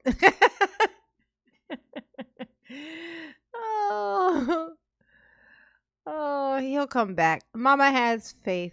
Hey, Matt Anthony. Hey, boo. Yes, honey. Yes, this is the opening statement. This lady is going to tell us how she thinks she going to win this case. She was so confident, wasn't she? She was like, man, this is the easiest thing I ever did. This ain't shit. Little did she know, if they had not gave him them fucking gloves, and I'm going to tell you this right now, if they had not handed him them gloves, He would have been guilty. They would have found him guilty. That literally, that all by itself is the reason why they found him not guilty. The glove didn't fit his fucking hand. Turns out it was because some medication that he was on that makes his hands swell, just coincidentally. They make his hands, well, I guess it was coincidentally. Knowing Johnny Cochran, if he knew that, he definitely would have had that, he'd be like, yeah, you take these. Oh, these make this happen? Oh, yeah, take those before we go in here. Oh, and then they took the bait. They handed them gloves, and sure enough, they did not fit. The jury, how did they even justify that to themselves in the moment? It's like these people have made this whole case around this glove, and then the glove don't fit. It don't even fit him. It's his big ass hands. And they just assume his hands are big because he's a big ass dude. But really, his hands were swollen from his medication. Ain't that something? Allegedly. But I mean, that's what happened. Ultimately, that turned out to be what happened. But it but it was too late. The jury seen it. He could not get his hand inside this thing. And they let this man walk. He got away with the unthinkable. And so the evidence will prove that Cato last saw the defendant on the night of June the 12th at 9:35 at the latest. He did not see the defendant again until after 11 o'clock. In between those two times, at 10:15, a dog is heard barking that the evidence will show was Nicole's dog, which fixes the time at which the murder occurred. At 10:45, Cato heard thumps on his wall. All right, Tony. And shortly after 11, he saw the Amanda. defendant. An hour and 10 minutes during which the murders occurred, in which the defendant's whereabouts are unaccounted for. I'll come back to that point. I actually like that shirt she got on underneath of there. I rock that today. Not with this blazer in particular, but without a blazer. But I like this shirt. Like this type of shirt is pretty cool. I bet that was expensive. How much you pay for that shirt, girl? No, she probably got that thing from the thrift store. That don't mean it wasn't expensive. Just means whoever gave it away was bougie. You know what I'm saying? Somebody gave it away who was bougie, and it ended up at the thrift store. Oh, I like that though. That's cute. It's cute. Now, on the night of June the 12th, as Mr. Darden has already described to you, that was the recital for Sydney. It was a dance recital for her school. On the morning of June the 12th, the defendant played golf, played cards, and he was scheduled to go to the recital at 5 p.m. on the evening of June the 12th. Mr. Darden described to you how the defendant behaved that night. He was in an ugly mood, morose, depressed, and clearly fixated on his ex-wife, Nicole Brown. He returned home after the recital, and he spoke to Cato. It was approximately 6:30 to 7 p.m. He returned home to his home on Rockingham. Now, at about that same time, 6:30 to 7 p.m., Nicole was What is her arriving at name, Messenger y'all? with her party. That was all of her family. There it is, and Marsha Sydney and Clark. Justin.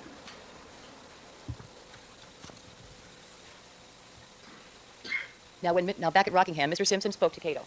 He discussed the move at the recital, but he wanted to tell him about it, and he mentioned to him that Nicole was wearing a tight dress, and he wondered how she'd look in that tight dress when she got to be older. During the course of that day, he also told Cato that he and Nicole were through.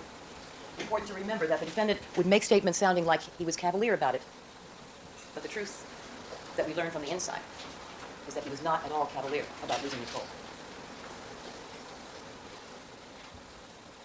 Now, while the defendant is talking to Cato on Rockingham, Nicole and her party arrived at the Mezzaluna for dinner to celebrate Sydney's recital. Ron Goldman was a waiter at the Mezzaluna. He didn't wait on her table that night, but he was working there that night. Nicole was wearing a black halter dress and a black blazer. She left the restaurant with her family at approximately 8:30 p.m. Now, between 8:30 and 9 p.m., Cato was back in his room, and the defendant came out to his room to ask him for some change. The defendant was set to take a flight out that night to Chicago, an 11:45 red-eye.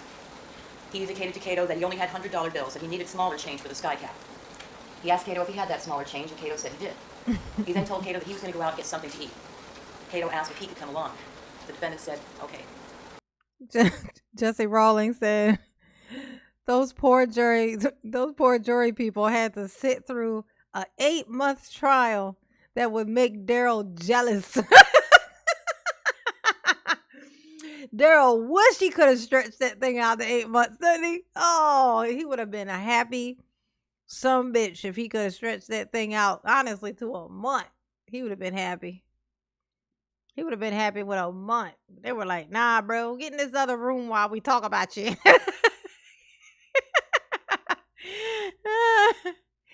Joy Bell, hey boo. Yeah, we watching OJ, girl. Benjamin Huff. Yeah, her name is Marsha Clark. Her and this perm, honey. She wearing his perm and his perm is wearing her. They gave her so much fucking hate for this perm that she straightened her hair during the trial. She straightened her hair thinking, oh, you know what, they ain't gonna have nothing to talk about now. Wrong.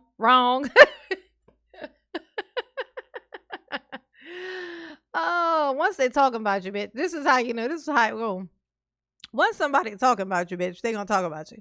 It's like, like when I get into a battle with somebody, I'm fully aware the only thing that they can say to me, right? The only thing that they can come back with is my teeth, right? That's it. That's all there is. But even if I was to, like, you know, people that get flack, like Cardi B, her flaw thing was her teeth. Her body, they weren't even that bad, but her bottom row teeth was all like, different. You know what I'm saying? So whatever people would come at her, the first thing they would do would point out her teeth. So what she do? First thing she got money, what she do? Fix her teeth. Guess what people were still talking about? Her fucking teeth. Like, because it don't matter. Like, it don't actually don't matter. The worst thing you can do is change the thing that people tease you about.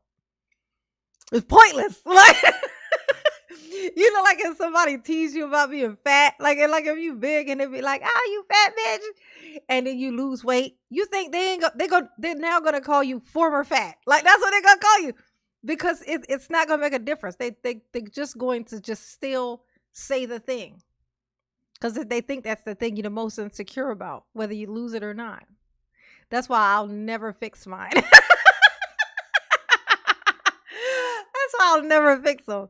They keep my skin nice and thick. You know what I'm saying? Like they keep my skin thick. Not to mention, if everybody's supposed to look the same, it's like, is everybody meant to wear fucking braces? Like, if everybody was supposed to have perfectly straight teeth, we'd be born like that. Like, like all of our teeth would grow in like that.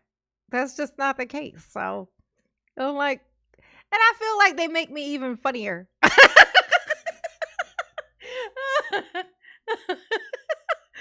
Oh, you gotta embrace the flaws, honey. Are they even flaws? They're only flaws to other people. You know what I'm saying? I flash his mind like, yeah, bitch. Long as you know this is all you got. You can't say nothing else, bitch. Can't say nothing else. And I could literally go to a place and fix these overnight. Okay? And then what? And I did that for you? Yeah, nah, bro. I could buy a new car for what people spend on their toofuses.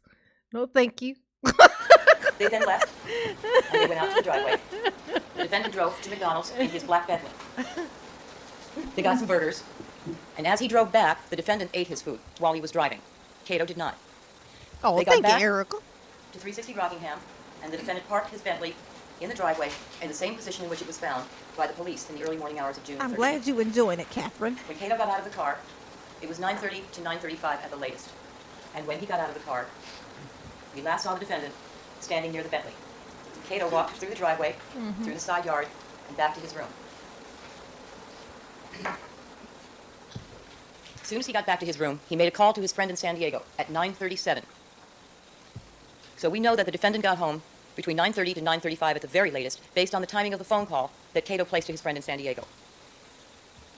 When Cato left the defendant standing at the Bentley at 9:35, he did not see the defendant again until after 11 p.m.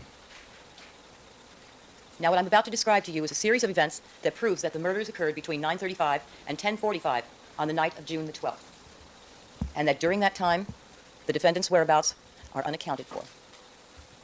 At 9:37, Judith Brown, that is Nicole's mother, called the Mezzaluna to see if they had found her prescription glasses that she thought she had left Nope. there at dinner that night.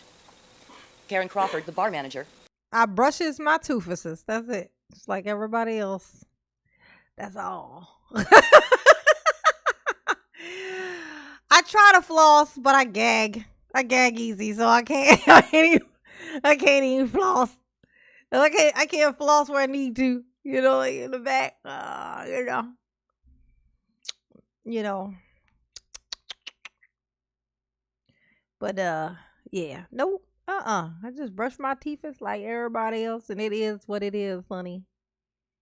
My toofuses. I'll be easy to identify if if they would find my body or something somewhere. They'd be like, "Oh, that's Janine." I'll be all burned up in the back of a car or something. They'd be like, "The dental records. Fuck the dental records. I know them teeth anywhere. It's Janine."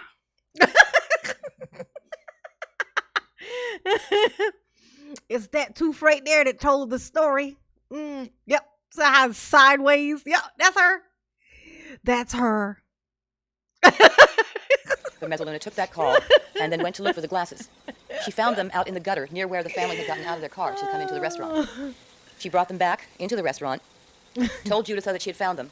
Juditha asked her to keep the glasses there. So Ms. Crawford put them into an envelope marked Nicole Simpson prescription glasses. We'll show you photographs of that envelope today. Good night. Wait, be Blanco.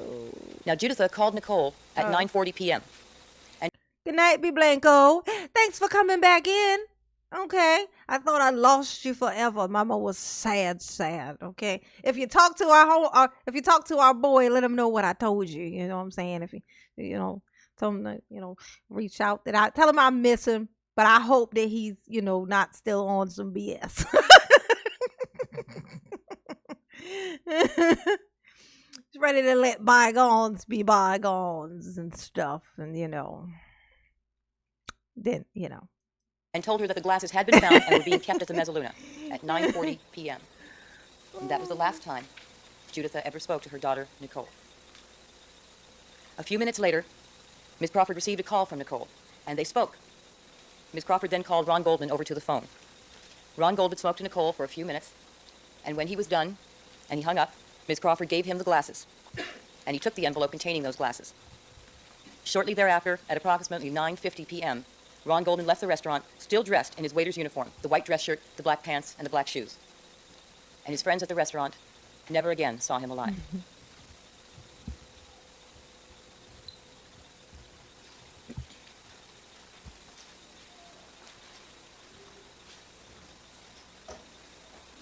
Okay, now what? Oh, look at Ron Goldman's graphic is sister. This is view of the alley. All right, what exhibit number? I'm sorry. What exhibit number, just for the record, to demonstrate? Oh, I'm sorry. Number? P1. At approximately 10:15 p.m., Pablo Fenves, who lived diagonally across the alley behind Nicole's condominium, heard a dog begin to bark. The area you see here in the photograph, and I'm trying to designate it with the red light, this is alley behind her house, behind Nicole's house at 875 South Bundy. This Jeep that you see here is her Jeep. Pablo Fenves, whom I've just described, lived in the area where you see the police car. The lights that you see here on the balcony indicate where Nicole lived. That's her condominium. This is a rear view, again, of the rear of Nicole's condominium. That's her Jeep. That's her garage that I'm indicating. And this is the balcony area I've indicated before, and there's the upstairs area. This is P2. This garage and these living quarters here belong to another family. As I indicated before, it's a duplex.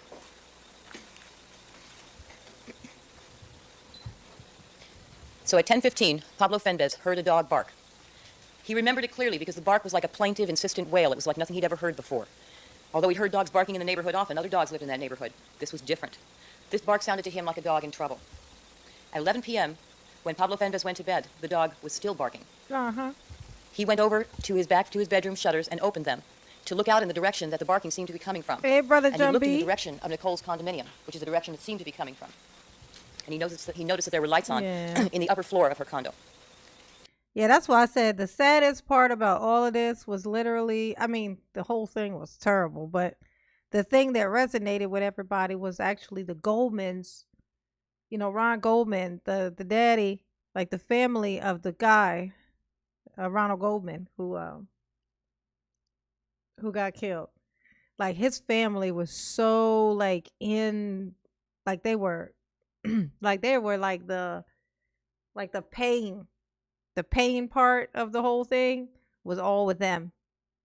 It was like with them. With everything else, it was like trauma and chaos and everything. But the sad thing, and it's probably because he had nothing to do with anything. He literally was just like just bad fucking timing. You know what I'm saying? Like he didn't have anything actually to do with them. Even if there was rumors and stuff that they were messing around, but even if like he actually still had nothing to do with them. Like the drama that was Nicole and OJ, nothing, he had nothing to do with it. He just was there, you know? Oh yeah, that was sad. It still is. There's still the sad part of the saddest part of the whole thing. When he fell asleep, shortly after 11 o'clock, the dog was still barking. The evidence will show that this dog, wailing and barking so insistently. Yeah, that's why you leave people's jackets where they are. That's why sometimes being a nice guy don't help. Don't do nothing. You know what I'm saying? You know? He might have just been like a guy with a crush or something and was like, oh, I might be able to shoot my shot. You know what I'm saying? I'm going to go drop off this jacket. And then she'll, be like, oh, that was so nice. Fucking OJ waiting in the bushes, Fucking OJ, man. I know his big ass wasn't trying to hide in no fucking bush. You need a whole goddamn giant old ass tree. You know what I'm saying? Them giant oaks. With the giant trees. And then the oak trees would be the ones that be like this wide as a house, You imagine his big ass trying to hide behind a light pole or something. He trying to hide in the dark, creating this big ass fucking shadow, The juice was loose. His big ass. He's so big. Like his head is ginormous. That's probably like, oh, that ain't nothing. That's just a tree. But it was literally OJ just standing right there on the side of the thing. They thought it was a tree. He just go rah. Oh, oh my God. He been free all this time. How about when he wrote that book, y'all? When he wrote that book, If I Did It. If I did it. Like, if I did it, ... You know what I'm saying? This is what I would have done.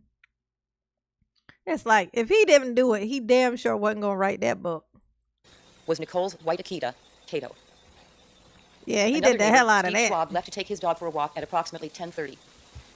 At about 10:55, when he got to the corner of Dorothy and Bundy, which is right on the corner of Nicole's, where Nicole lived, maybe one house down, he saw Cato the dog walking alone. The dog was acting very agitated, seemed to be barking at the house on the corner of Dorothy and Bundy. He couldn't tell which one. And he noticed that the dog had an expensive collar. When he checked it further, looking for tags, he noticed that there was blood on the paws and on the legs of the dog. Although at that time he saw no injury, he assumed there must have been a cut on the paw to cause all that blood. As he continued to walk, the dog began to follow him, but it behaved in a very strange manner, because at the walkway to every house that they passed, the dog would stop and bark insistently. When Steve got home at approximately 11:05, he and his wife discussed what to do with his dog.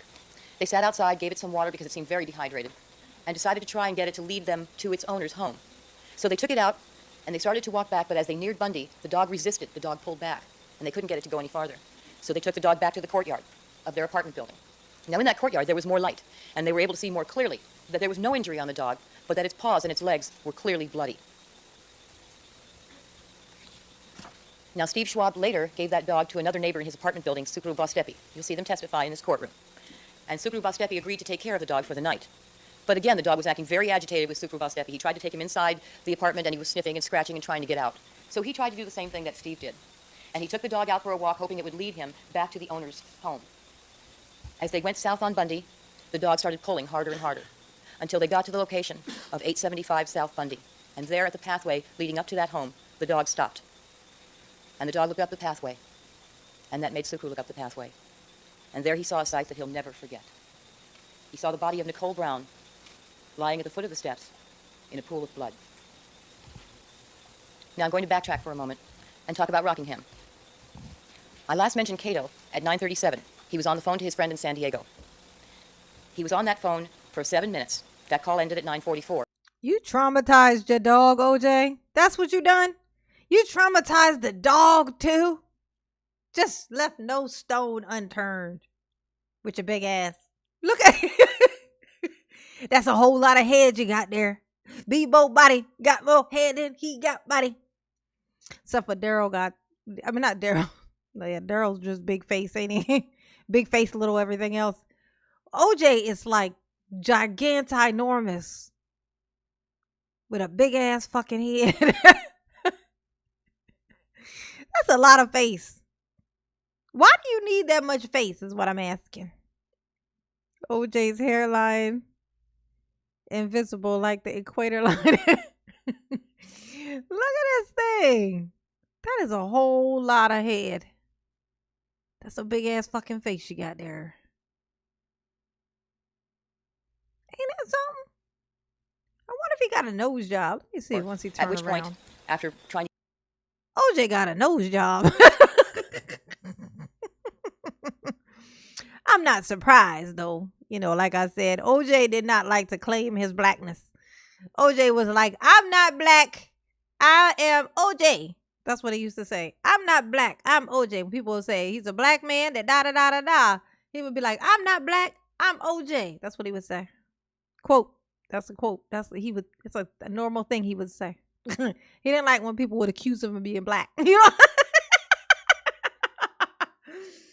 Oh, I'm gonna need you to straighten your hair or lighten your skin or something, because you're definitely not giving Caucasian vibes. Maybe you could pass for Cuban or something, like a certain type of Cuban. You know, like. But yeah, definitely not giving Caucasian vibes. I know that you would like to, but you cannot. It just isn't so. But look, but he got his nose done. Either that or this is, you know, his contour game is just on point, you know. He got the contour on the sides, you know, he highlighted the top. Good job. Good job. That is a pristine job you got there. use a typewriter in that office I showed you before, which is right next to his guest unit. This happens to be the room right here. He called his friend Rachel Ferreira. Mm-hmm. Let's finish your thoughts, Clerk. Okay. Called Herrera. Got you. Got him. It's kind of Okay. better right here, if that's all right. Let's move on. Cochran. Thank you very kindly, Your Honor. I'll be very brief. This morning, Your Honor, I received several calls regarding the witness, Rosa Lopez, and at noon I spoke with her personally. She indicates she's being besieged by individuals who are trying to either interview her. The press is outside of her house. She can't get out of her driveway or her where Oh, this isn't an opening statement. This is him. One of his witnesses, I guess, is being harassed by media or something. So he's like reporting that. she works. She's very, very afraid that in these harsh economic times that she may lose her job. Her lawyer, Carl Jones, has written a letter asking that should the people want to interview her, he'll arrange it and not to try to come on her job. She is works as a housekeeper, and I don't know what the court can do about the press, but she was really exasperated when I talked to her, and perhaps the court can appeal to the good side and the press and ask them if they would give her some privacy. She's very, very concerned about herself and her family. She feels it's unfair. I thought I should bring this to Your Honor's court because I got a call here, several calls here in court. All right. Mr. Darden, you have some response or comment on that? Yes, Your Honor, thank you. And I appreciate Mr. Cochran's comments. I would just like to indicate that we haven't been part of the harassment. We haven't attempted to contact Ms. Lopez, as Mr. Douglas alluded to yesterday. And I would join in Mr. Cochran's request that this witness, as other witnesses in the case, not be harassed by the media, by the public. Leave these people alone. It's not their fault that they happen to be witnesses in the case of People v. Simpson. And we will contact Mr. Jones at the proper time and before we attempt to interview Ms. Lopez. All right. Thank you. We join in. We agree on something, Your Honor, and we welcome your suggestion to the press if you have one. I think it goes without saying. All right. Thank you, Counsel. Yes. Oh, sorry. I can step outside. Sure. I'm sorry? Briefly. Who are we missing? You know, I can't remember if I was aware. Now that I'm thinking about it, maybe I was aware back then that he wore a hairpiece. Because it looks so obviously like a hairpiece. I can't imagine that I didn't notice that back then. You know? Because that's clearly a hairpiece. Like, for sure. Like, no way to mistake it. Definitely a Harry's. Oh. Oh, brother Jumbie, trying to keep my simp status strong. Brown mama. Eve, always looking like the fine TA from AP classes. The teacher's assistant from AP classes. Oh, that mean I look smart, honey. That mean I look smart. It's the glasses, ain't it? It's the glasses, for sure. For sure. They be deceiving. Yes, wait, go. Hey, go. Bam. Thank you, boo. Thank you, brother Jumbie. Mama love you. Yes, she do. Uh-huh.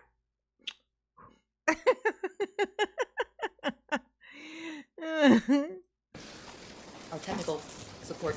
All right.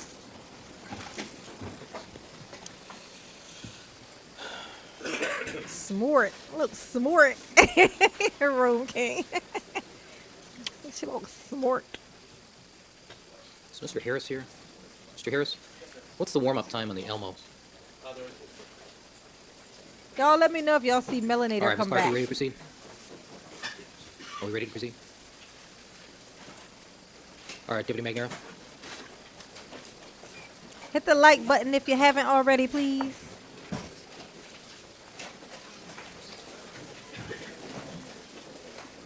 There's not a lot of people in here today, of course, you know what I'm saying? So every like is gonna really make a difference. So hit the like button for mama. Yeah.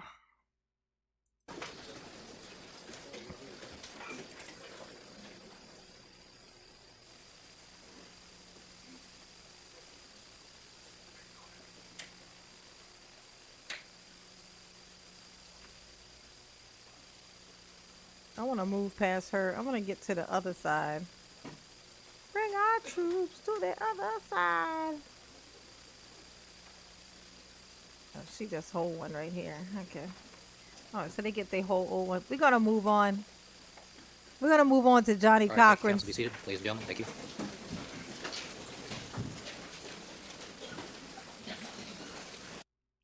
We're gonna move on to Johnny Cochran's. Oh yes, honey. The prosecution's always so boring. It's the defense, you know, because they really gotta show out because they know he did it allegedly. You know what I'm saying?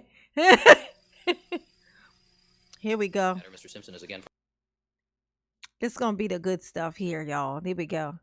We get to see Johnny Cochran at work. present before the court with his counsel, Doing Mr. his- Shapiro, Mr. Cochran, Mr. Scheck, Mr. Bailey, Mr. Douglas, people represented by Ms. Clark, Mr. Darden, and Mr. Hodgman.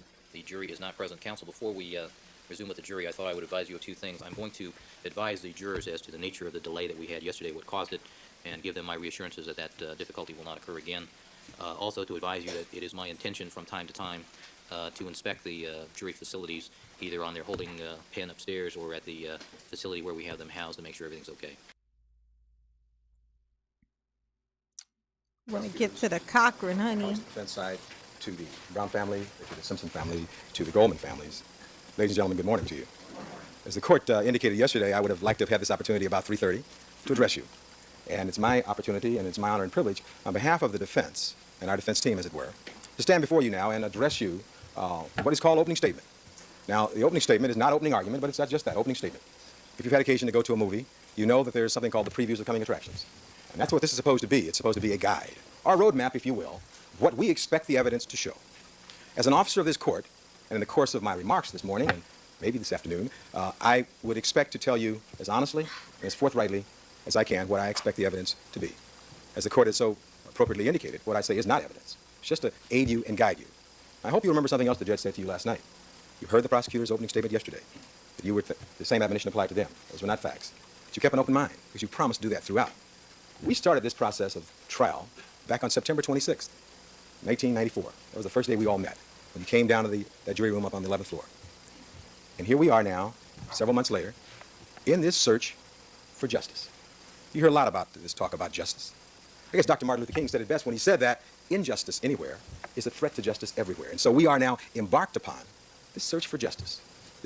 Nah, Jonana, you got to watch this. This is like insight. This is like a look inside because we know what had happened. Like we know what had happened. And this guy, Johnny Cochran, also knew what had happened. He wouldn't have been able to defend him the way that he was able to defend him had there been any secrets. So Johnny knew, right? Johnny knew. He knew, right? So this is insight into like watching someone like really put on a show to convince people of something that they know isn't true, which is something really like educational. This is educational because you can't listen to people. Like what people say and what they do, you go by what they do. What they do is true. What they say is, just nothing. It's what they do that matters. Okay? Right? That is true.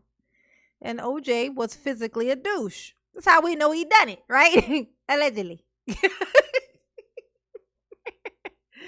That's how we know. Allegedly, So you got to be up in here. You got to stomach it, girl. You got to stomach it. Search for truth, the search for the facts. Each of you made a number of promises in the course of the voir dire examination, which was basically unprecedented and due mainly to the largesse of Judge Ito in understanding the possibility of media taint associated with this case. So we know a lot about you at this point. And we, of course, all sides are very, very pleased with the fact that you've agreed to serve as jurors, to give us your time, to leave your lives, to be sequestered, as it were. That's a remarkable sacrifice. Abraham Lincoln said it best when he said that the highest act of citizenship is jury service. And you're embarked upon that jury service. But it doesn't stop with just coming down and taking notes. It doesn't stop with the inconvenience of being away from your families. When it stops is when you, if you can, render a verdict in this case. Mm-hmm. And whether or not that verdict reflects the evidence in this case. A verdict rendered devoid of sympathy for or passion against Mr. Simpson or any side of this case. You made these promises. Hey, Dixie. And both sides are mindful of those promises. And we know that you're going to keep those promises. Cicero said that he who violates his oath profanes the divinity of faith itself.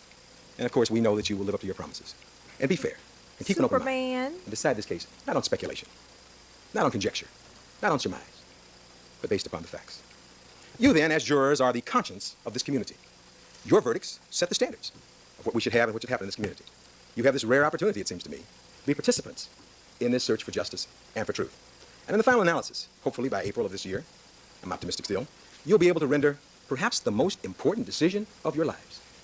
And so we want to keep your minds open and fresh so that you can render that decision impartially to both sides, so that people all across the world can say, this system works. This was a fair trial. These were fair people. So thank you in advance again for your service, for the verdict that you're likely to render, and for all the things that you're doing here for us. Your Honor, the court knows me, and I know Mr. Cochran knows me. I have to interject at this point. This is argument. Were introductory remarks that were similar in nature to prosecution's opening remarks. I think Mr. Cochran has just concluded his opening remarks. And I trust so, Your Honor. That's exactly correct, Your Honor. And again, I hesitate to interrupt another lawyer's opening statement, but I simply wanted to make sure that this type of statement was ceasing. Thank you, Mr. Cochran. Thank you. Thank you, Mr. Simon. I was just about to compliment the District Attorney's Office on their opening statement yesterday. Maybe I'll take that out now. I was about to say they did a thorough job as far as they went. But they're advocates. And all of us, as you will see today, have an obligation to tell you the whole truth of these facts. So in the course of my statement today, let me share with you some of the things they didn't tell you yesterday. And we'll have to wonder why they didn't do that. The evidence in this case, we believe, will show that O.J. Simpson is an innocent man, wrongfully accused. Mr. Darden said yesterday that in Richmond, California, and someplace in Georgia, people were asking questions. Well, I'd like to think that in my hometown of Shreveport, Louisiana, my mother-in-law is in New Orleans, Louisiana, and other places throughout. Oh, no, he did take the witness stand. OJ took the witness stand. Remember? That's how the whole glove thing happened. Oh, wait. Wait, did he take the witness stand or did he just come up? Because I know he came up to the front or whatever, and that's when they had him put the glove on. But I thought that was that not him taking the stand? I thought that was him taking the stand. I think he took the stand. He definitely went up in front of them and he put that glove on. So I can't remember though if he took the stand. Like now you got me thinking maybe he didn't take the stand. Maybe they just had him come up there and he did the glove. Somebody let me know when he did the glove thing where he put the glove on because he was up in the front in the court thing in front of everybody and he tried to put the glove on. Oh, so he didn't take the stand. They just had him come up and put the glove on. Cause that seems weird. Like if they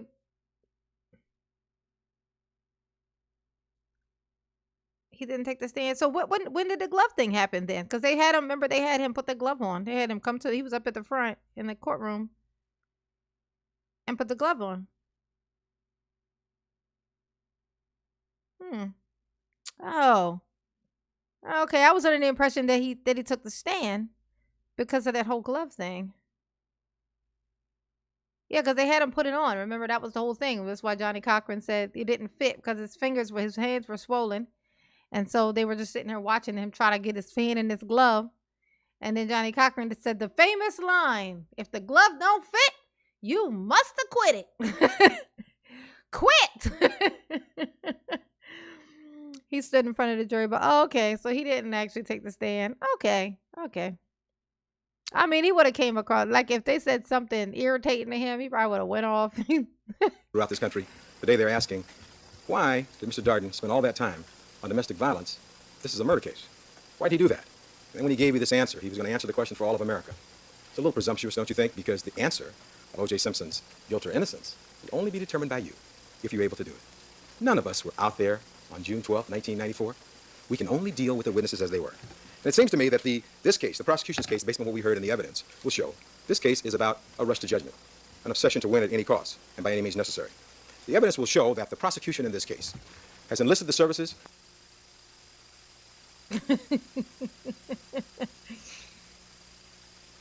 Hey, hold up.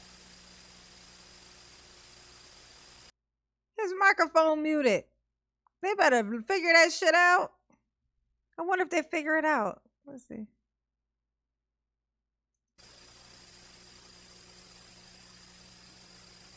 Why? Let me just briefly talk about the witnesses that they didn't talk about yesterday and they didn't tell you about. There's a lady who lives next door and works next door to Mr. Simpson's home on Rockingham. Oh, the civil trial. This lady was interviewed as far back, I think it's July. She indicated, essentially, that on this night in question, she came out to walk her dog on several occasions. She knew Mr. Simpson. She knew his voice. She knew the Bronco. She'd seen it parked there many times. She will indicate that when she came out and walked her dog at about 8 o'clock, that Bronco was parked at the curb there. And it was parked at kind of a unique angle so that she noticed it. The rear wheels were a little bit further from the curb. And when you go out there, and I think the court will probably share with you, at some point, you're going to get a chance to go out to each of these scenes to see for yourself these areas. When you come out of the Rockingham gate and you make your turn, the evidence will show Tracy. It's a quick turn, so you can't land the car quite like you'd like to.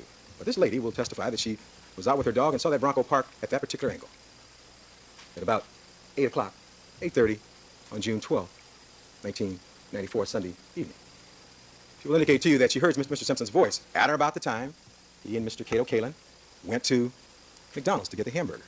But she could hear, because her quarters are right across the fence there, that after he left, she heard something very strange. She heard a prowler that she described out there in the yard with like hard-soled shoes. And she was concerned about this prowler, what her statement was. She relaxed when she heard Mr. Simpson return back, could hear his voice back over in the yard. But she was concerned because the people she works for were out of town at this time. She's concerned about this prowler. We'll talk about that more later. She went about her business, and then she heard Mr. Simpson's voice again about 11 o'clock. She could hear his voice at that time as though he was leaving. We know that's correct because he was leaving to go on a trip to Chicago, a pre-planned trip. And then she didn't hear his voice anymore. But one of the important things that she tells us is that after Mr. Simpson had left, after 11 o'clock, she heard men's voices over on the Simpson property between 12 o'clock up till about 2:30 or 3 o'clock in the morning. Heard these men's voices over there talking. She didn't know what was going on. I hope I told you that when she came out to walk her dog at 10:15, that same night, she looked at the Bronco, and the Bronco was parked exactly the same way, at that curb, same way. When she saw the Bronco the next morning, it was parked that same spot, the same place.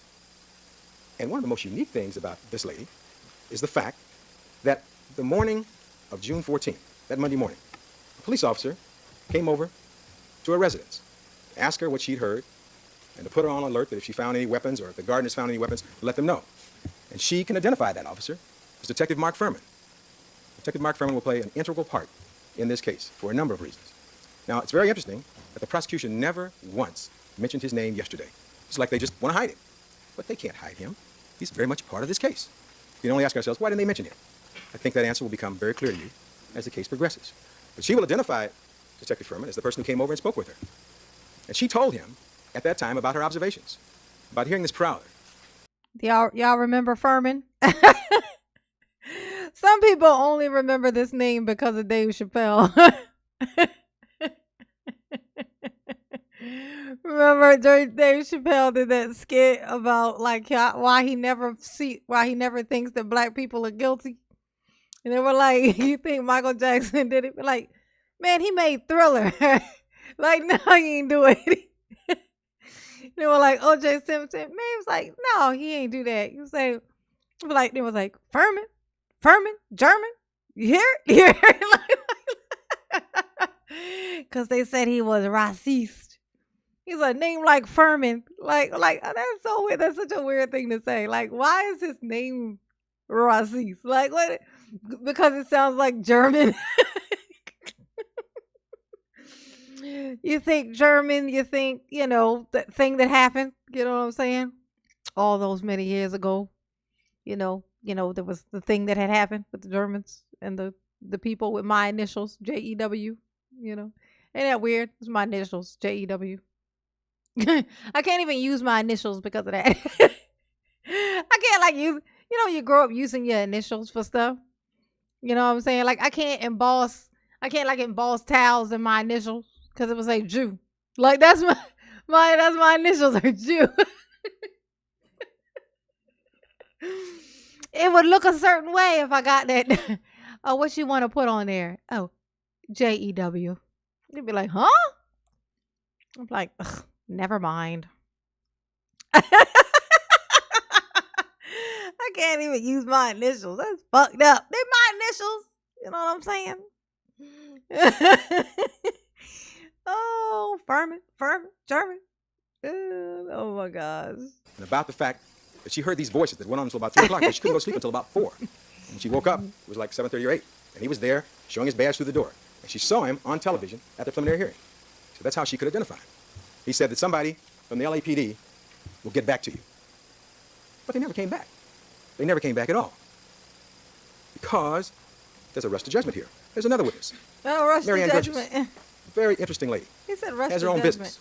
On this particular night, in June of 1994, June 12th again, she wanted to find a place in the West Los Angeles Brentwood area. She drove her car after she closed up her business on Sunday evening and went to Catholic church. Went to Mass, went and parked the car.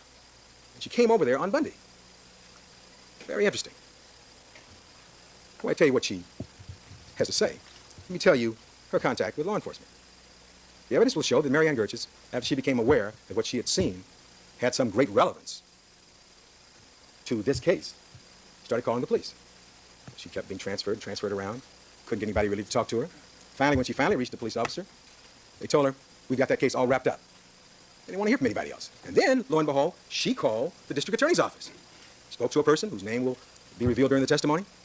And she didn't feel she was treated quite appropriately. In fact, she will say that the person put her on hold and said, excuse me, I'm talking to a psychic right now, and I'll get back to you. I guess it was part of that hotline they had. So it seems they're more interested in talking to a psychic than talking to her.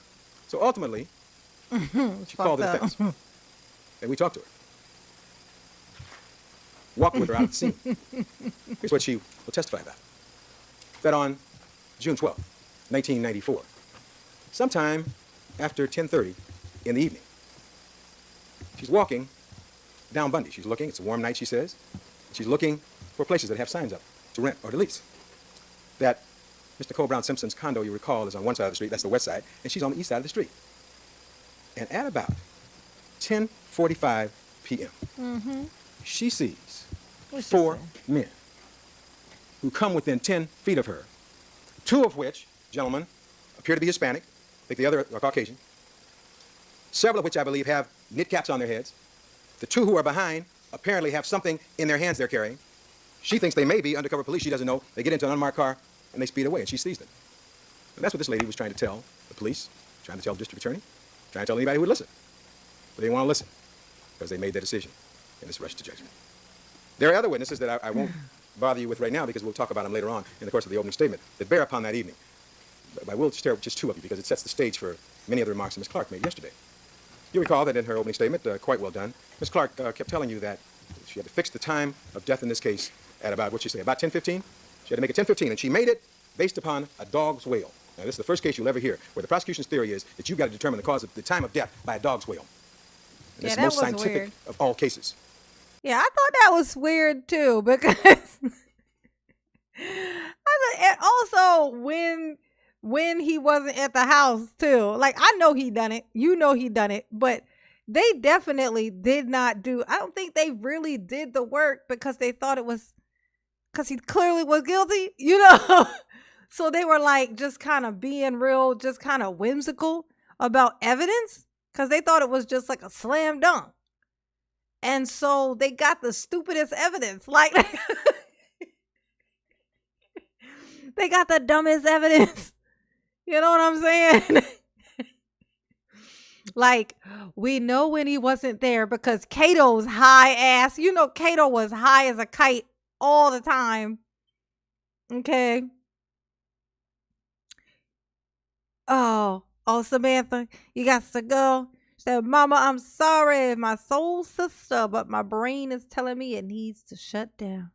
I will email you tomorrow, but I still gotta say it. If you haven't yet, hit the like button. Like Samantha done told you now. Go hit that like button. Subscribe if you are not subscribed, which I'm sure you are because there's but 45 people in here. So I'm sure all 45 are Mama's real babies, okay? Mama's true loves, honey, okay? And become a member if you are not already a member because, you know, Mama got a goal of 10 new members, but there's hardly anybody in here. So honestly, I am not even worried about the member thing tonight. I actually got 2 because I got 2 gifted ones. So that's cool. But, you know, if you want to become a member and you're not a member, the link is at the top of the chat. You know what I'm saying? No pressure. No pressure. Mama love you. Yes, you do. Samantha, yes, you do. Get you some sleep. Close your eyes. And let your brain rest and recoup. Okay? Yes. Mama love you. Yes, she do. It's probably me yelling and making your ears hurt. Good night, baby. Oh. My Sam. But there's a reason why she wants that. Because she wants to give enough time for her theory about O.J. Simpson to work. But we will produce for you, and hopefully all these witnesses will be available. As you're well aware, these witnesses are afraid. This could be because of all the media attention, but we're going to try to get them. And what I say to you is what these witnesses have said to us at this point. There's 2 people who have been to Metzaluna restaurant, the same restaurant. Mr. Dan Mandel and Miss Ellen Aronson. They've been on a blind date. It's like their first date. And they're walking home. They walk home and they come right down Bundy also. It's very interesting. As they walk down Bundy, they walk on the west side of the street, right past 875, Mr. Cole Brown Simpson's residence. And they walk past there, and it's interesting because as you saw from those pictures, and we all apologize you have to look at those pictures, and certainly to the family, we want to be as careful as we can with those pictures. But if you saw those pictures, you could see with the gate open, and you walk right past, the sidewalk comes right down, and the bodies were very visible with the gate open. They didn't see any gate open, or any bodies, or anything. And it was like 10:25. 10:25 at that point. So what does that do to their theory about 10:15 and the dogs went out? Who are we going to, well, I won't be argumentative. At any rate, there'll be evidence that at 10:25, that people who walk past, who have no axe to grind, have nothing to do with this case, who they know about and we know about, don't see any crime having been committed. There are other witnesses who are going to testify they don't hear any dog barking at 10:15 or no plaintiff wail, whatever that means. And so, in this initial phase of the opening statement, what I've tried to share with you is that all of us, it seems to me, have an obligation to share with you and be as honest and forthright as we can. In that connection, you'll recall that Ms. Clark yesterday talked on a number of occasions about the limousine driver and what he saw. You recall she said to you that the limousine driver, when he came and left to take Mr. Simpson to the airport, she told you that he did not see the Bronco parked there. It's not exactly what he said in his testimony at the preliminary hearing in the grand jury. I'd like to read that to you if I might.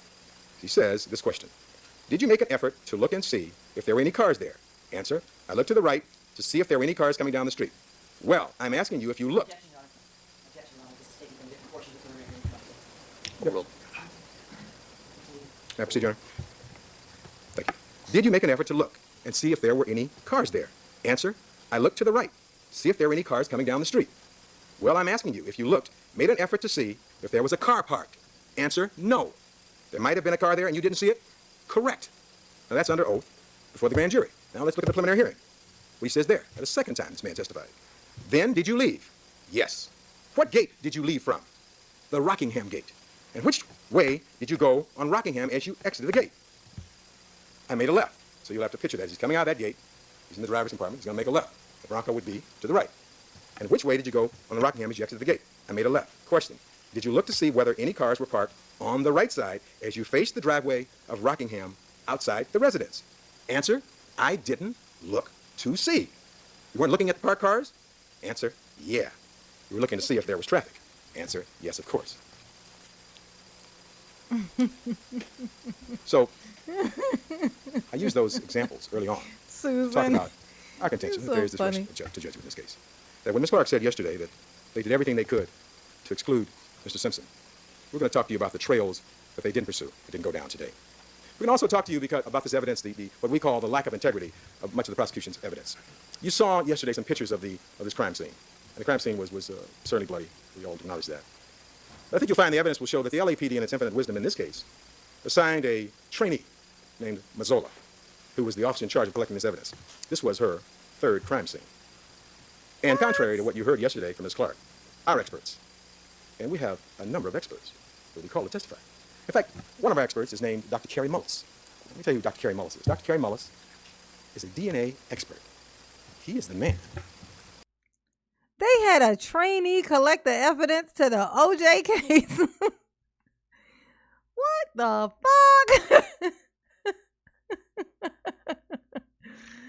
Come on. It's like they wanted them to get away with it. It's almost like they wanted this. If I didn't know any better, I think they wanted this. Look at this. Look at it. Look at that. Defying gravity. Look at that.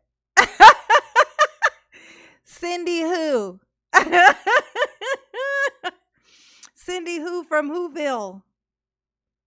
La la la la la la la la la. I could be the Grinch. You're a mean one, Mr. Grinch. Ooh. Who invented PCR, polymerase chain reaction. He is the man who received the Nobel Peace Prize for this invention.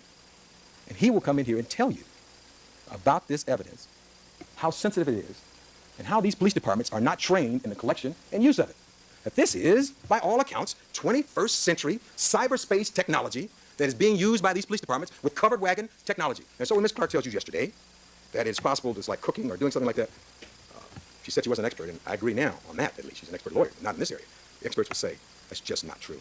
And so the collection of the evidence becomes very, very, very important in this case. And so, you know, when they were trying to hide Furman yesterday, there were a couple of pictures yesterday of an officer leaning down, pointing at the glove and the cap and everything. And you notice that as they talked about it, that was Officer Furman. Never bothered to mention his name, never bothered that. And so we have then this concept of the prosecution's theories. You heard Mr. Johnson tell you his theory of how this happened. The theory. We got to pause it. We got a question. This is like something so important that us as humans and as adults, like we really, especially, you know, for men, I think it's so important that we have this conversation. Like seriously, I know I tell a lot of jokes, but I'm for real. So the question is, Erica Fine has posed a question. Very important. And you have to answer and only answer once. Okay? For the men here, would you rather have a cul-de-sac, which is, you know, like the George Jefferson, you know, like hair on the sides and in the back, but, you know, just open in the middle like George Jefferson? Would you rather have the cul-de-sac or the peninsula like Daryl? Okay? Where it come in It's going back, but then indecisive in the middle, you know. 1, if you'd rather have the cul-de-sac. 2, if you would rather have the peninsula, and you have to answer one. It's like you have to sport one of these dues.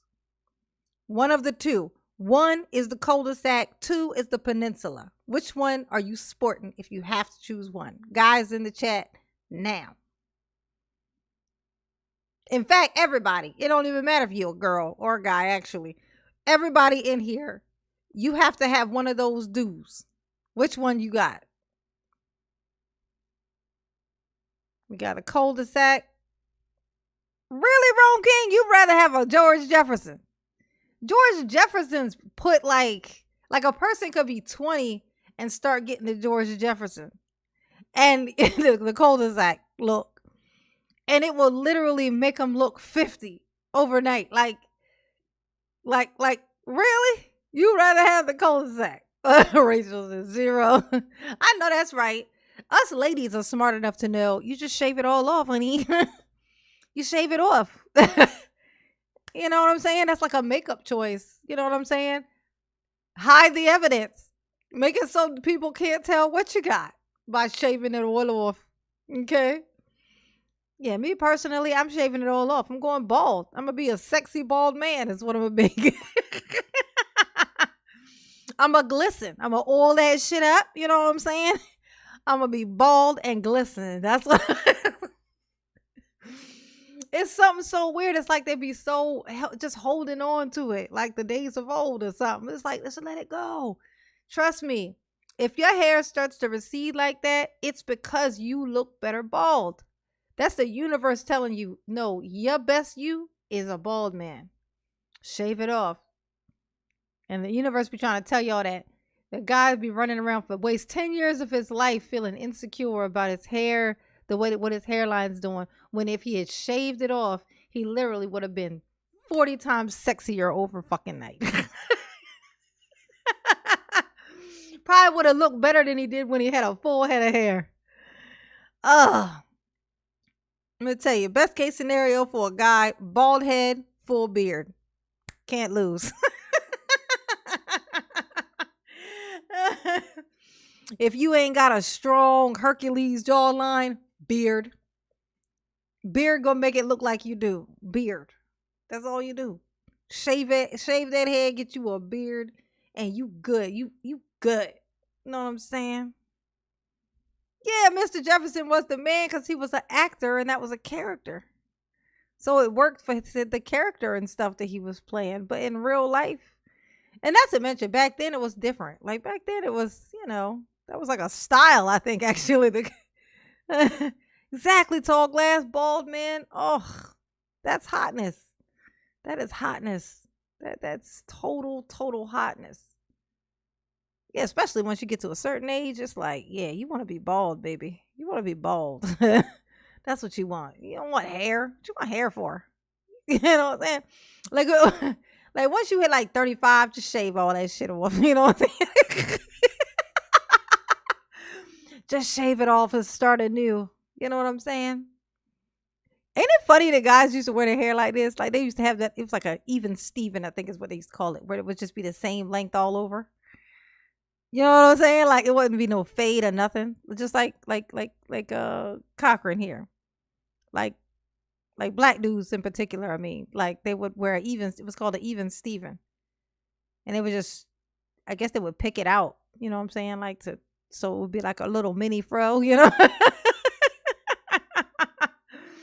That was the do. You know what I'm saying? Oh, that is so funny. It's only good until the facts come along and makes clear to you. So what everybody actually wants took a cul-de-sac. So we think that if you keep an open mind, Daryl done made everybody hate the peninsula. Do you see that's what happened, right? Because back in the day, people would have said the peninsula. Because, there's clearly more hair in the peninsula, right? There's more than in the cul-de-sac, right? So they would choose the peninsula. But because Daryl's literally ruined the peninsula for everybody, now people would rather be George Jefferson. you'll be able to deal with these things and then apply the facts, which is your job as the sole exclusive judges of the evidence in this case. Now, Mr. Darden, Yeah, but I'm a girl. I'm supposed to have hair. My hair is a distraction. Like, you know what I'm saying? Like when I'm looking hully and I go out, you know what I'm saying? My face might not be washed and I gotta go to the store. I take my ponytail out. It distracts people. They tend to not notice when my eyebrows aren't drawn on and my face is dry. You know what I'm saying? They tend to not notice when my hair is loose. You know, like instead of length and bigness now, they even like Caucasians. This is like a sign for black folks. You know, even the Caucasians stop you and ask you, "Is that all yours?" Oh, it's so long. It's a pretty good distraction. You know what I mean? It's a good distraction. It distracts people from everything else. You know what I'm saying? It's like, I don't feel like washing my face, so I'll take my hair out. You know what I'm saying? they don't even see my face. They just see my hair. when he addressed you yesterday, spent a long period of time talking about Mr. O.J. Simpson's marriage to Miss Nicole Brown Simpson. And he spent a lot of time, and he told you a number of things. Yep. He told you how, for instance, that Like a beard. this was like a terrible marriage, and that all kind of bad things happened, and these people were together 17 years, and it was just terrible all 17 Hey, years. Lacey. Hey, boo. I think you'll find that's not exactly true. He told you how Mr. Simpson was in, how do you describe it? An ugly mood on June 12th, 1994. He told you also that Mr. Simpson came there with some flowers. But we'll forgive him for that. Mr. Simpson didn't come with flowers. He was there. The testimony will be he was there, he left and went, got the flowers, and then came back. But let me try to show you graphically Mr. Simpson with his daughter. And I'm now referring to a photograph, and I need to check with my colleagues, and I believe this will be Defendants 1 if the court will allow, or A, whichever court will. Defense 1. Defense 1, thank you, Your Honor. This is a photograph of Mr. O.J. Simpson and his sweet little daughter, Sydney Brooke Simpson, shortly after this concert at Paul Revere High School. This picture was taken, and I think you'll even see the date. You see 6/12/94. This picture was taken by a Dr. Ron Fishman, who was at that particular recital. They were all friends. He will tell you that since Mr. Darden wasn't there, he's got his facts all wrong. O.J. Simpson, according to the testimony, was not in any ugly mood. He talked to Ron Fishman. He was there to see his child. And you'll hear that he came back to Southern California from New York City, where he was on business. He was out of town almost all that week, specifically to try and come to this recital. He had to leave right after this to go to Chicago. He was already back east in New York, and we'll produce a friend who told him, why don't you just stay back here? And Mr. Simpson told him, I missed my daughter's first communion because I was out of town on business, so I want to go to this dance recital. And that's what he did. Does that look like he's in an ugly mood to you there? And you'll see the two of them there at that point. Wherever we can, we're going to bring to you the facts versus their speculations and theories about this man. They don't know this man. The evidence, you will know him by the conclusion of this case. And so, Mr. Darden kind of apologizes at the end and says, this isn't character assassination. You know, when somebody says that, who said it was character assassination? Because he knew that's exactly what it was. So at the very end, when he said it wasn't character assassination, that's exactly what he had done for an hour. O.J. Simpson, he's not charged with any domestic violence. This is a murder case. And in their pursuit to win, they're trying to dredge up some theory to give you a motive, because they don't have a motive for this and these particular crimes. And who's to say that those 4 men we saw running from the area of 875 hadn't followed Mr. Ron Goldman there, as opposed to looking for Mr. Cole Brown Simpson? Can they?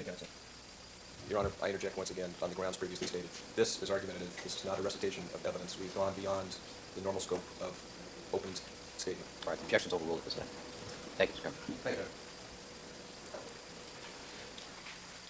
you.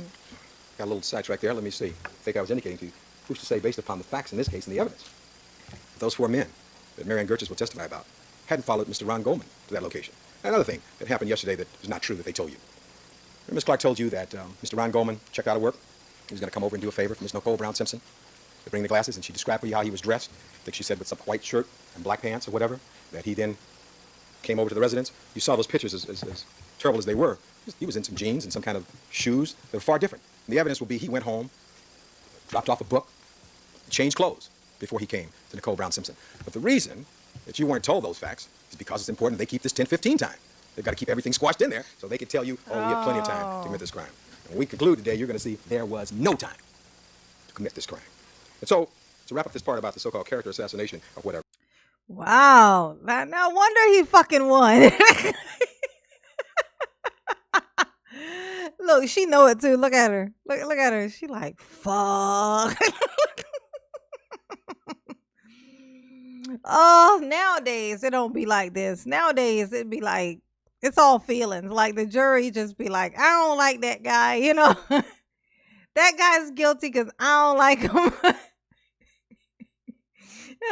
It's all just feelings. Like we walk in knowing what we already gonna say. You know what I'm saying? Back in the day, they used to actually listen to the people. They would get like well, actually no, I guess that's kind of the same thing as this. They like end up picking up on the people that they like. They like that side more than they like this side.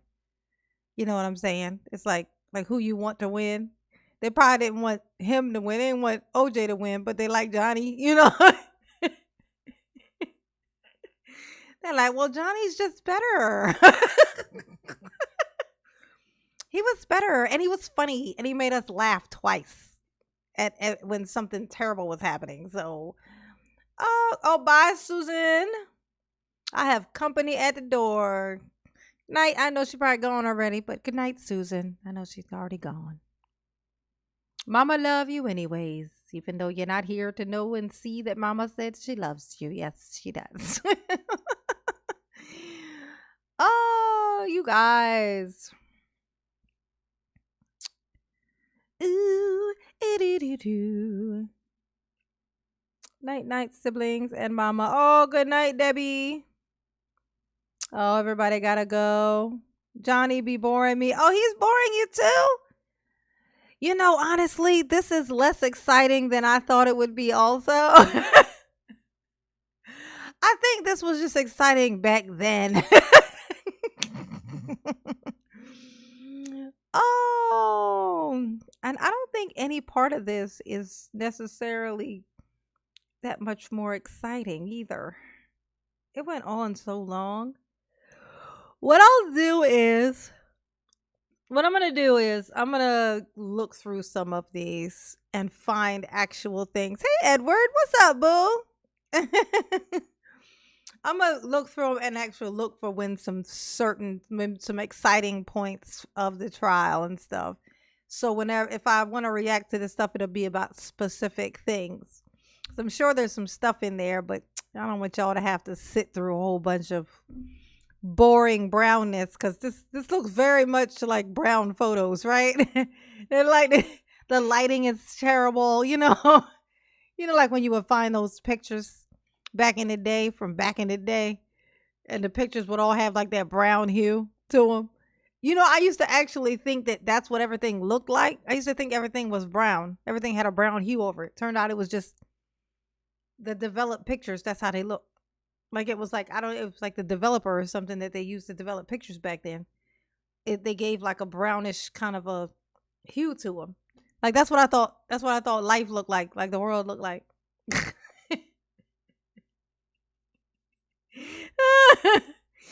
I was very stupid. Mama took things as she saw them back then. Now I'm highly skeptical. I'm very different than I was.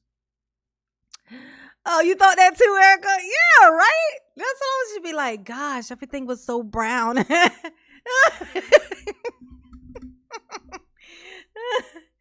Oh my God. Just like when I used to see movies of like whenever you see a movie that's made in LA, in Los Angeles, like Baby Boy, or like some movie that's like shot in LA, and it would always look like it had like a yellowish kind of hue to it.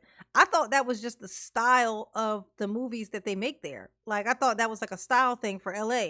Turns out it was smog. It was smog. I was like, holy shit, that's smog? Wow. That shit is so thick. Like LA, literally, it's like a wall. Like if you drive into LA, it's like you hit a certain point and literally it's like the sky is blue and it's clear. And then you hit it's like a wall. It's almost like a wall you just drive through. And once you're inside, it's like a bubble. And it's literally, everything's yellow. The sky's yellow from there on. Like all inside of LA. It's so weird. I was like, wow, that shit it really does look like that. Yeah, Training Day. Everything is yellow because it's just smog. That's how you could tell if you're watching a movie and it's supposed to be based in LA. Like in the movie, they say they're in LA, but they actually shoot it somewhere in like in Georgia or something. At a studio, because it's cheaper to shoot in Georgia and stuff like that. But they'll say they're in LA. Like in the movie, it's supposed to be in LA, but the sky's clear. That's how you know they're not. That's not they're not in LA because it's smoggy in LA and it would be yellow. Dead giveaway, honey. Dead giveaway. Oh, all right, y'all. Mama gonna go ahead and shut her down. Mama gonna shut her down. Shut her down. Shut her down. I'm gonna try to shoot a video. I'm gonna try to make a video, edit it, possibly post it. Yeah, actually, because I work tomorrow afternoon, so I don't have to be in a rush to go to bed. So I'm gonna make me a video to post to have to go up tomorrow. But thanks for coming in and hanging out with me. We was a small crowd today. I think the highest amount of people that were in here this whole live was like 58. I think that's the high number. But y'all was, in here, you know what I'm saying? Making it do what it do. Mama appreciate you. Yes, she do. Uh-huh. And I hate that Melanator never came back because he doesn't know that he's a member now. He don't know he a member. He said what he said and then he disappeared and then he became a member. Somebody let him know. I don't know how. I don't know how to let him know. Oh, thank you, Aaron. Thank you, baby. Oh, Aaron said number 1. Thank you, Aaron. Thank you, boo. Mama do love you. Yes, she do. This was fun. We'll be back to our regularly scheduled program tomorrow. Good night, all. Good night, one and all. Mama loves you. Yes, she does. Lacey, you came in all late and stuff, but we'll see. I'll see you tomorrow. Hopefully. You'll be there. Good night, boos. Oh, actually, hold on. Before I click this out, let me do this thing that I gotta do. Let me do this thing that I gotta do. Do this thing that I gotta do. Let's see. Just 1 second. 1 second. Oop, nope, not that. Not that. That ain't what I meant to do. Shoot. That ain't what I meant to do. Not what I meant to do. That's that shit. It's been 7 hours and 16 days. I know I'm saying that wrong. I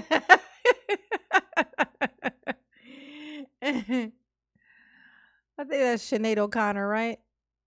It's been 7 hours and 16 days.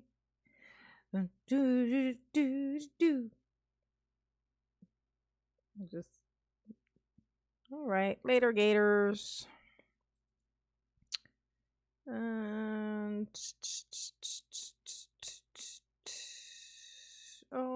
and save. And all right. And shutting her down. Good night, babies.